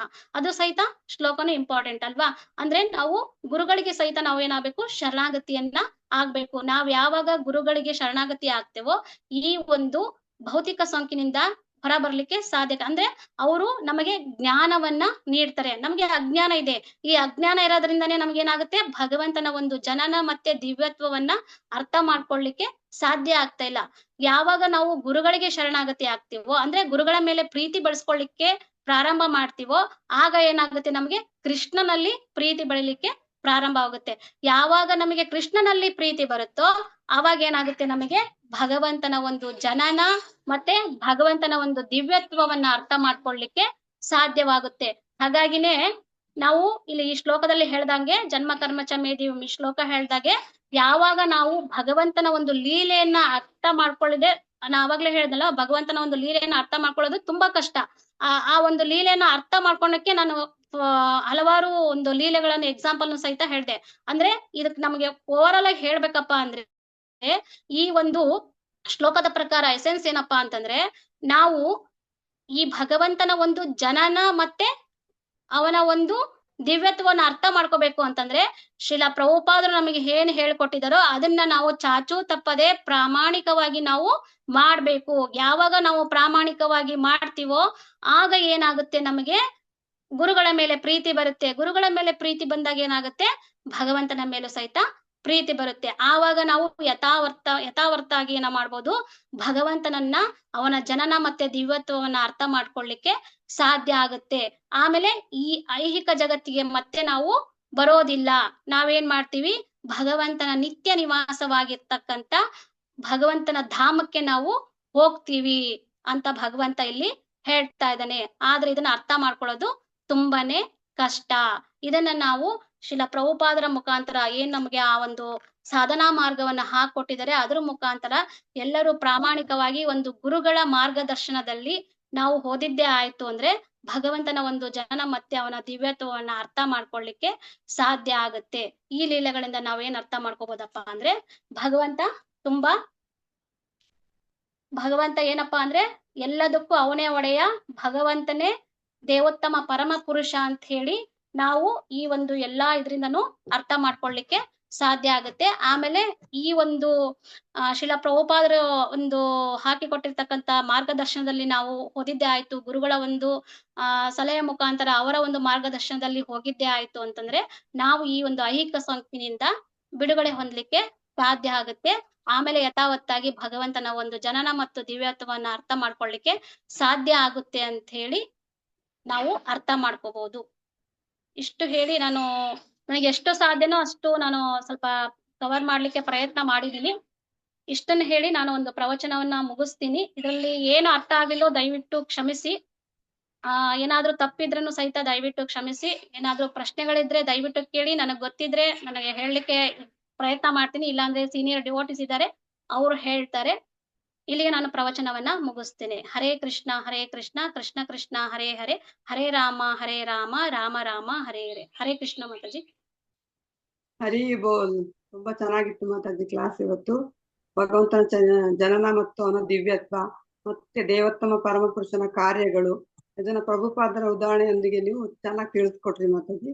ನಾವು ಗುರುವಿನ ಗುಲಾಮನಾಗೋ ತನಕ ದೊರೆಯ ದಂಡ ಮುಕ್ತಿ ಅನ್ನೋ ಹಾಗೆ ನಾವು ಗುರುಗಳನ್ನ ಅನುಸರಿಸ್ಬೇಕು ಅನ್ನೋದನ್ನ ಚೆನ್ನಾಗಿ ತಿಳಿಸ್ಕೊಟ್ರಿ ಮಾತಾಜಿ.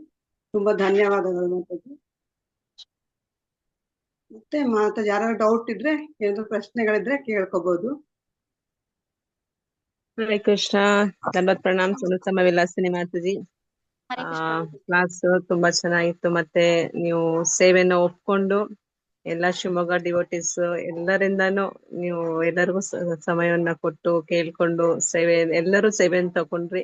ಇದಕ್ಕೆ ನಮ್ಗೆ ಎಷ್ಟು ಸಹಕಾರ ಸಿಗ್ತಿದೆ ಅಂತ ಹೇಳಿದ್ರೆ ಗೋಪಿ ಸೇನೆಗೆ ನಿಮ್ಗೆ ತುಂಬಾ ತುಂಬಾ ಧನ್ಯವಾದಗಳು. ಇದೇ ರೀತಿಯ ನಿಮ್ಮ ಕೋಆಪರೇಷನ್ ಇರ್ಲಿ. ಮತ್ತೆ ಇವತ್ತಿನ ಕ್ಲಾಸ್ ಅಂತೂ ತುಂಬಾ ಚೆನ್ನಾಗಿತ್ತು. ಇದೇ ರೀತಿ ನೀವು ಕ್ಲಾಸ್ಗಳನ್ನು ಇನ್ನೂ ಉತ್ತಮವಾಗಿ ಇನ್ನೂ ಚೆನ್ನಾಗಿ ಕೊಡುವಂತಾಗ್ಲಿ ಅಂತ ಭಗವಂತನಲ್ಲಿ ಕೇಳ್ಕೊಳ್ತೀನಿ. ಹರೇ ಕೃಷ್ಣ. ಥ್ಯಾಂಕ್ ಯು ಮಾತಾಜಿ. ಹರೇ ಕೃಷ್ಣ. ಎಲ್ಲ ನಿಮ್ಮ ಒಂದು ನೀವು ಕೊಡ್ತಕ್ಕಂತ ಒಂದು ಅವಕಾಶದಿಂದ ನಾವು ಪ್ರಯತ್ನ ಮಾಡ್ತಾ ಇದೀವಿ ಮಾತಾಜಿ. ಪ್ರಭುಪಾದ್ ಮಾಡ್ತೀವಿ ನಾವ್ ಯಾರು ಅಲ್ಲ. ಭಗವಂತ ಈ wanted to hear from you today. Prabhupad ಕಿ ಜೈ.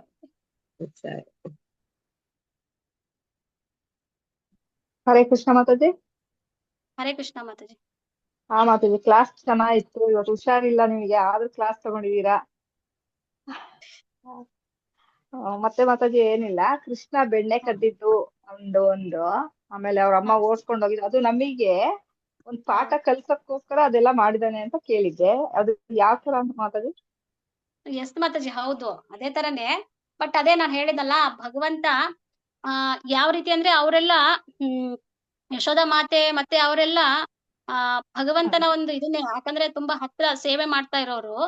ಬಟ್ ನಮ್ಗೆ ಆ ರೀತಿ ಒಂದು ಪಾಠವನ್ನ ಕಲಿಸ್ತಾ ಇದಾರೆ ಅಂತಂದ್ರೆ, ಈಗ ಬೆಣ್ಣೆ ಕದಿತ ನಾನು ಅದೇ ಹೇಳಿದ್ನಲ್ಲ ಮಾತಾಜಿ, ಯೋಗ ಮಾಯ ಪ್ರಭಾವದಿಂದ ಅವರಿಗೂ ಸಹಿತ ಭಗವಂತನ ಒಂದು ಜನನವನ್ನ ಅರ್ಥ ಮಾಡ್ಕೊಳ್ಳಿಕ್ಕೆ ಸಾಧ್ಯವಾಗ್ಲಿಲ್ಲ ಅಂತ ಹೇಳಿ. ಬಟ್ ಇದೆಲ್ಲ ಭಗವಂತನ ಲೀಲೆ ಮಾತಾಜಿ. ಇದು ಅಂದ್ರೆ ಅವರ ಭಕ್ತರನ್ನ ಏನ್ ಮಾಡ್ತಾನೆ, ತನ್ನ ಲೀಲೆಯಲ್ಲಿ ಬಳಸ್ಕೊಳ್ಳಿಕ್ಕೆ ಭಗವಂತ ಪ್ರಯತ್ನ ಮಾಡ್ತಾನೆ. ಅಂದ್ರೆ ಅದರಲ್ಲಿ ಅವನು ಸಂತೋಷವನ್ನ ಪಡ್ತಾನೆ. ಯಾವಾಗ ತನ್ನ ಭಕ್ತರು ಅವನ ಲೀಲೆಯಲ್ಲಿ ಭಾಗವಹಿಸ್ತಾರೋ, ಪಾಲ್ಗೊಳ್ತಾರೋ, ಅವಾಗ ಅವನು ಸಂತೋಷ ಪಡ್ತಾನೆ ಭಗವಂತ. ಅದರಿಂದ ಭಕ್ತರಿಗೂ ಸಹಿತ ಸಂತೋಷ ಆಗುತ್ತೆ. ಇದು ಭಗವಂತನ ಲೀಲೆ ಮಾತಾಜಿ. ಇದು ಇದನ್ನ ಯಥಾವತ್ತಾಗಿ ನಾವು ಒಪ್ಕೊಳ್ಳಿಕ್ಕೆ ಪ್ರಯತ್ನ ಮಾಡ್ಬೇಕು. ಅದು ನಮಗೊಂದು ಪಾಠನೇ ಮಾತಾಜಿ. ಯಶೋಧ ಮಾತೆಯಿಂದ ಯಾವ ರೀತಿ ಸೇವೆ ಮಾಡ್ಬೋದು ಭಗವಂತನ ಅಂತ ಹೇಳಿ, ಅವರು ವಾತ್ಸಲ್ಯ ರೂಪದಲ್ಲಿ ಅಂದ್ರೆ ತಾಯಿ ರೂಪದಲ್ಲಿ ಭಗವಂತನ ಸೇವೆ ಮಾಡ್ತಾರಲ್ವಾ, ಅದೇ ತರ ನಾವು ಸಹಿತ ಮಾಡ್ಬೋದು ಅನ್ನೋದಕ್ಕೆ ಅದು ಒಂದು ಲೀಲೆ. ಮಾತಾಜಿ ಏನಾದ್ರು ಆಡ್ ಮಾಡ್ತೀರಾ ಮಾತಾಜಿ? ಹರೇ ಕೃಷ್ಣ ಮಾತಾಜಿ, ಕ್ಲಿಯರ್ ಆಗಿ ಹೇಳಿದೀರಾ, ಇನ್ನೇನಿಲ್ಲ ಆಡ್ ಮಾಡ್ಲಿಕ್ಕೆ. ಏನಾಯ್ತು ಮಾತಾಜಿ, ಹುಷಾರಿಲ್ಲ ಅಂತ ಹೇಳಿದ್ರು ಯಾರು? ಕೋಲ್ಡ್ ಆಗಿತ್ತು ಮಾತಾಜಿ ಸ್ವಲ್ಪ. ನೆನ್ನೆ ಕೃಷ್ಣ ಕಲೆಕ್ಷನ್ಗೆಲ್ಲ ಹೋಗ್ತಿದೀವಲ್ಲ ಮಾತಾಜಿ, ಜನ್ಮಾಷ್ಟಮಿ ಕಲೆಕ್ಷನ್. ಅದು ಮಳೆ ಬೇರೆ ಸಿಕ್ಕಾಪಟ್ಟೆ ಇದೆ ಶಿವಮೊಗ್ಗದಲ್ಲಿ. ಓಕೆ. ನೋಡಿ, ಅದ್ರಲ್ಲೂ ಅಲ್ಲಿ ಸೇವೆ ಮಾಡಿ ಇದು ಸೇವೆ ತಕೊಂಡು ಬಿಡಿ. ಇವರ್ ಆಲ್ ಸೇವೆಗಳೆಲ್ಲ ತುಂಬಾ ಹೈ ಲೆವೆಲ್ ಅಲ್ಲಿ ಇದ್ದಾವೆ ಇವಾಗ. ತುಂಬಾ ತುಂಬಾ ಥ್ಯಾಂಕ್ಸ್. ನಮ್ಗೆ ಗೊತ್ತಿಲ್ಲ ನಿಮ್ಗೆ ಹುಷಾರಿಲ್ಲದೆ ಇರೋದು. ನೆನ್ನೆ ಮಾತಾಜಿ, ನೆನ್ನೆ ಅಷ್ಟೇ. ಇವತ್ತು ಸ್ವಲ್ಪ ಪರವಾಗಿಲ್ಲ, ಬೆಟರ್ ಮಾತಾಜಿ. Okay okay, get well soon ಮಾತಾಜಿ. ಎಸ್ ಮಾತಾಜಿ, ಥ್ಯಾಂಕ್ ಯು.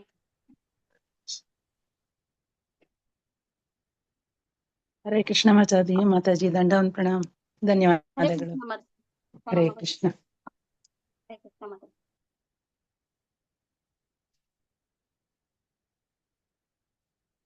ಮಾತಾಜಿ ಏನಾದ್ರು ಪ್ರಶ್ನೆಗಳಿದ್ರೆ ತಗೊಳ್ಳಿ ಮಾತಾಜಿ, ಇಲ್ಲ ಅಂದ್ರೆ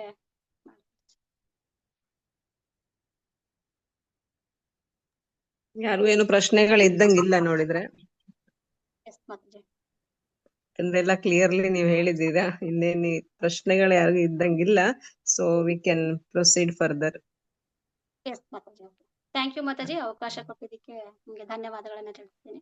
ಹರೇ ಕೃಷ್ಣ. ಹರೇ ವಾಂಚಾಕಲ್ಪತರುಭ್ಯಶ್ಚ ಕೃಪಾ ಸಿಂಧುಭ್ಯೇವ ಚ ಪತಿತನಾಂ ಪಾವನೇಭ್ಯೋ ವೈಷ್ಣವೇಭ್ಯೋ ನಮೋ ನಮಃ.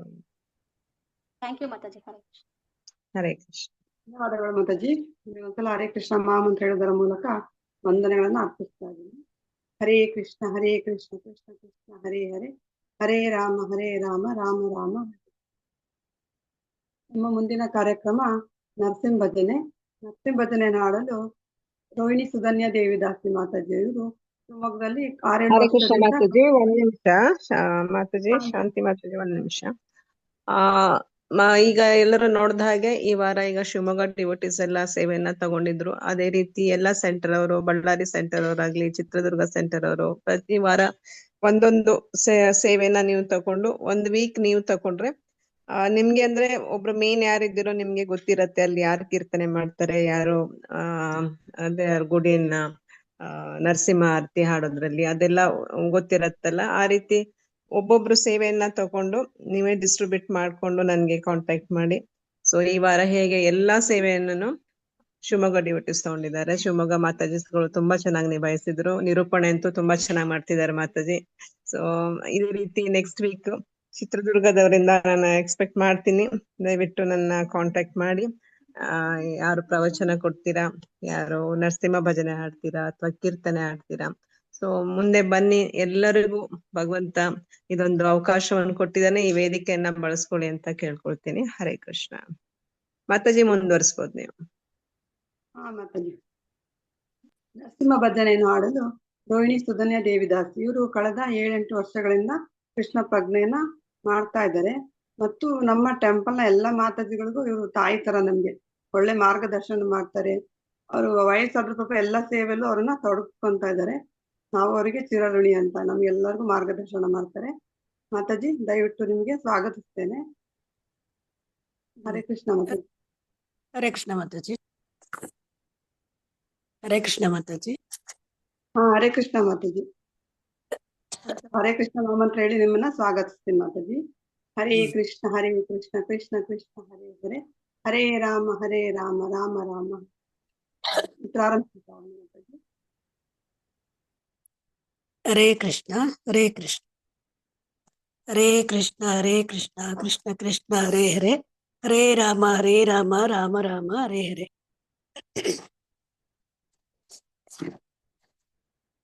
ಶ್ರೀ ನರಸಿಂಹ ಜೈ ನರಸಿಂಹ, ಜಯ ಜಯ ನರಸಿಂಹ.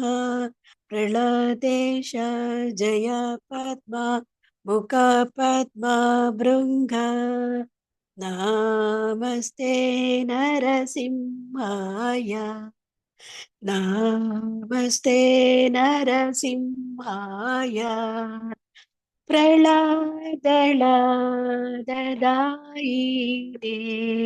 ಹಿರಣ್ಯಾಕಾಶಿ ಪೂರುಕ್ಷ, ಸಿಲಟಂಕನ ಕಾಲಯೇ. ಇತೋ ನರಸಿಂಹ ಪರತೋ ನರಸಿಂಹ, ಎತೋ ಎತೋ ಯಾಮಿ ತತ್ತೋ ನರಸಿಂಹ.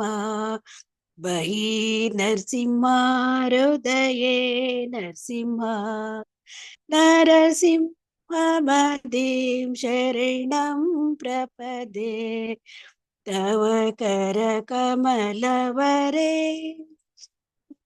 ನಕಾಂ ಅದ್ಭುತ ಶೃಂಗ, ದಲಿತಾ ಹಿರಣ್ಯಕಶಿಪೋ ತನು ಭೃಂಗ.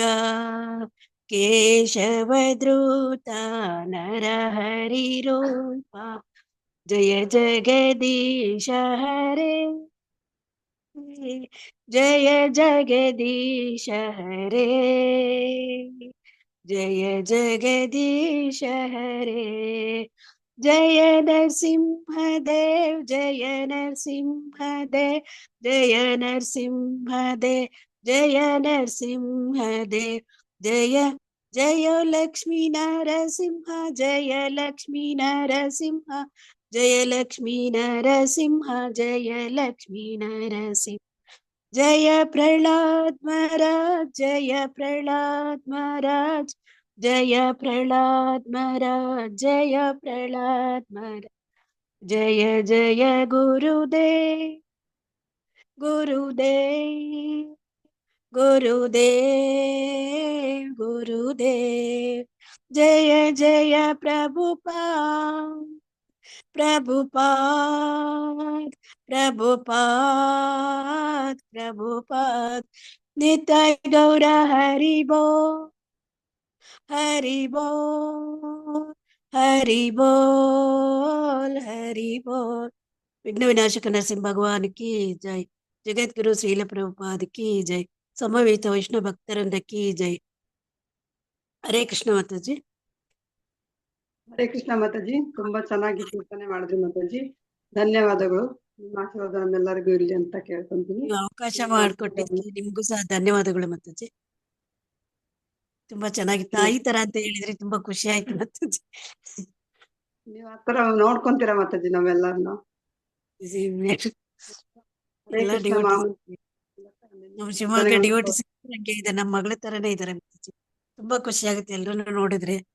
ಎಲ್ರೂ ಕೃಷ್ಣ ಪ್ರಜ್ಞೆ ತುಂಬಾ ಮೇಲ್ ಬಂದಿದ್ದೀರಾ, ತುಂಬಾ ಖುಷಿ ಆಗುತ್ತೆ. ನಾವು ನಿಮ್ ತರನೇ ನಾವು ಚೆನ್ನಾಗಿ ಮಾಡ್ಬೇಕು ಅಂತ ಅಂದ್ಕೊಂಡಿದೀನಿ. ನಿಮ್ಮಿಂದ ಎಲ್ಲ ಇನ್ಸ್ಪೈರ್ ಆಗಿ ನಾವು ಆಗ್ತಾ ಇರೋದು ಮಾತಾಜಿ. ನಿಮ್ಮ ಆಶೀರ್ವಾದ ಇರ್ಲಿ ಎಲ್ಲ. ಈಗ ನಿಮ್ ಸೇವೆನ ಕೊಡ್ತಾ ಇರಿ ಅಂತ ಕೇಳ್ಕೊಂತ ಇದೀನಿ ಮಾತಾಜಿ. ನಿಮ್ಗೊಂದ್ಸಲ ಹರೇ ಕೃಷ್ಣ ಮಾಮ ಅಂತ ಹೇಳಿದ್ರ ಧನ್ಯವಾದನ ತಿಳಿಸ್ತೀನಿ ಮಾತಾಜಿ. ಹರೇ ಕೃಷ್ಣ ಕೃಷ್ಣ ಕೃಷ್ಣ ಹರೇ ಹರೇ, ಹರೇ ರಾಮ ರಾಮ ರಾಮ ಹರೇ. ಮತ್ತೆ ಎಲ್ಲಾ ಮಾತಾಜಿಗಳಿಗೂ ಕೋರ್ದಿನಿ ಇದೇ ತರ ಸೇವೆಗಳನ್ನ ಕೊಡ್ತಾ ಇರಿ. ಹಾಗೆ ಗೋಪಿ ಸೇನೆ ಈ ಕುಟುಂಬನ ಎಲ್ಲರೂ ಪರಿಚಯ ಮಾಡ್ಕೊಳ್ಬೇಕು, ನಾವು ಗೊತ್ತಾಗ್ಬೇಕು ಅಂದ್ರೆ ಎಲ್ಲರೂ ಸೇವೆಯಲ್ಲಿ ನಿರತರಾಗಿರ್ಬೇಕು, ಸೇವೆಗಳನ್ನ ಕೊಡ್ತಾ ಇರ್ಬೇಕು ಅಂತ ಕೇಳ್ಕೊಂತೀನಿ. ಹರೇ ಕೃಷ್ಣ ಮಾತಾಜಿ. ಕ್ಲೋಸಿಂಗ್ ಪ್ರೇಯರ್ಸ್ ಮಾಡದ ಏನಾದ್ರು? ಇಲ್ಲ, ಮಾಡಿ ಕ್ಲೋಸಿಂಗ್ ಪ್ರೇಯರ್ಸ್ ಮಾಡಿ. ಹರೇ ಕೃಷ್ಣ ಮಾತಾಜಿ, ಒಂದು ನಿಮಿಷ ಮಾತಾಜಿ. ಸಾರಿ, ಲಾಸ್ಟ್ ವೀಕ್ ನಾವು ರೀಡಿಂಗ್ ಸೆಷನ್ಸ್ ನ ರೆಸ್ಯೂಮ್ ಮಾಡಕ್ ಆಗ್ಲಿಲ್ಲ. ಬಟ್ ನಾಳೆಯಿಂದ reading session as usual continue ಆಗತ್ತೆ 12:30 ಇಂದ 1:15 ಅವ್ರಿಗೆ. ಸೊ ದಯವಿಟ್ಟು ಎಲ್ಲರೂ ಅಟೆಂಡ್ ಮಾಡ್ಬೇಕು ಅಂತ ಕೇಳ್ಕೊತೀನಿ. ಅಂಡ್ ಹರಿನಾಮನ್ ಏನಿದ್ದಾರೆ ದ ಸೆಕೆಂಡ್ ಚಾನ್ಸ್ ಈ ಬುಕ್ ಓದ್ತಾ ಇದೀವಿ. ಸೊ ಎಲ್ಲರಿಗೂ ರಿಕ್ವೆಸ್ಟ್ ಮಾಡ್ತೀನಿ ನೆಟ್ 12:30ಗೆ ಜಾಯ್ನ್ ಆಗಿ. ಲಿಂಕ್ ನಾನು ಕಳ್ಸಿಕೊಡ್ತೀನಿ. ಹರೇ ಕೃಷ್ಣ. ಎಸ್ ಮಾತಾಜಿ, ಕ್ಲೋಸಿಂಗ್ ಪ್ರೇಯರ್ಸ್ ಮಾಡ್ಬೋದು. ಹರೇ ಕೃಷ್ಣ. ಕ್ಲೋಸಿಂಗ್ ಪ್ರೇಯರ್ಸ್ ಮಾಡೋಣ. ಏಕಂ ಶಾಸ್ತ್ರಂ ದೇವಕಿ ಪುತ್ರ ಗೀತಂ, ಏಕೋ ದೇವ ದೇವಕಿ ಪುತ್ರ ಏವ, ಏಕೋ ಮಂತ್ರಸ್ಯ ನಾಮಾನಿ ಜ್ಞಾನಿ ಕರ್ಮೇಕ ಏಕಂ ತಸ್ಯ ದೇವಸ್ಯ ಸೇವಾ.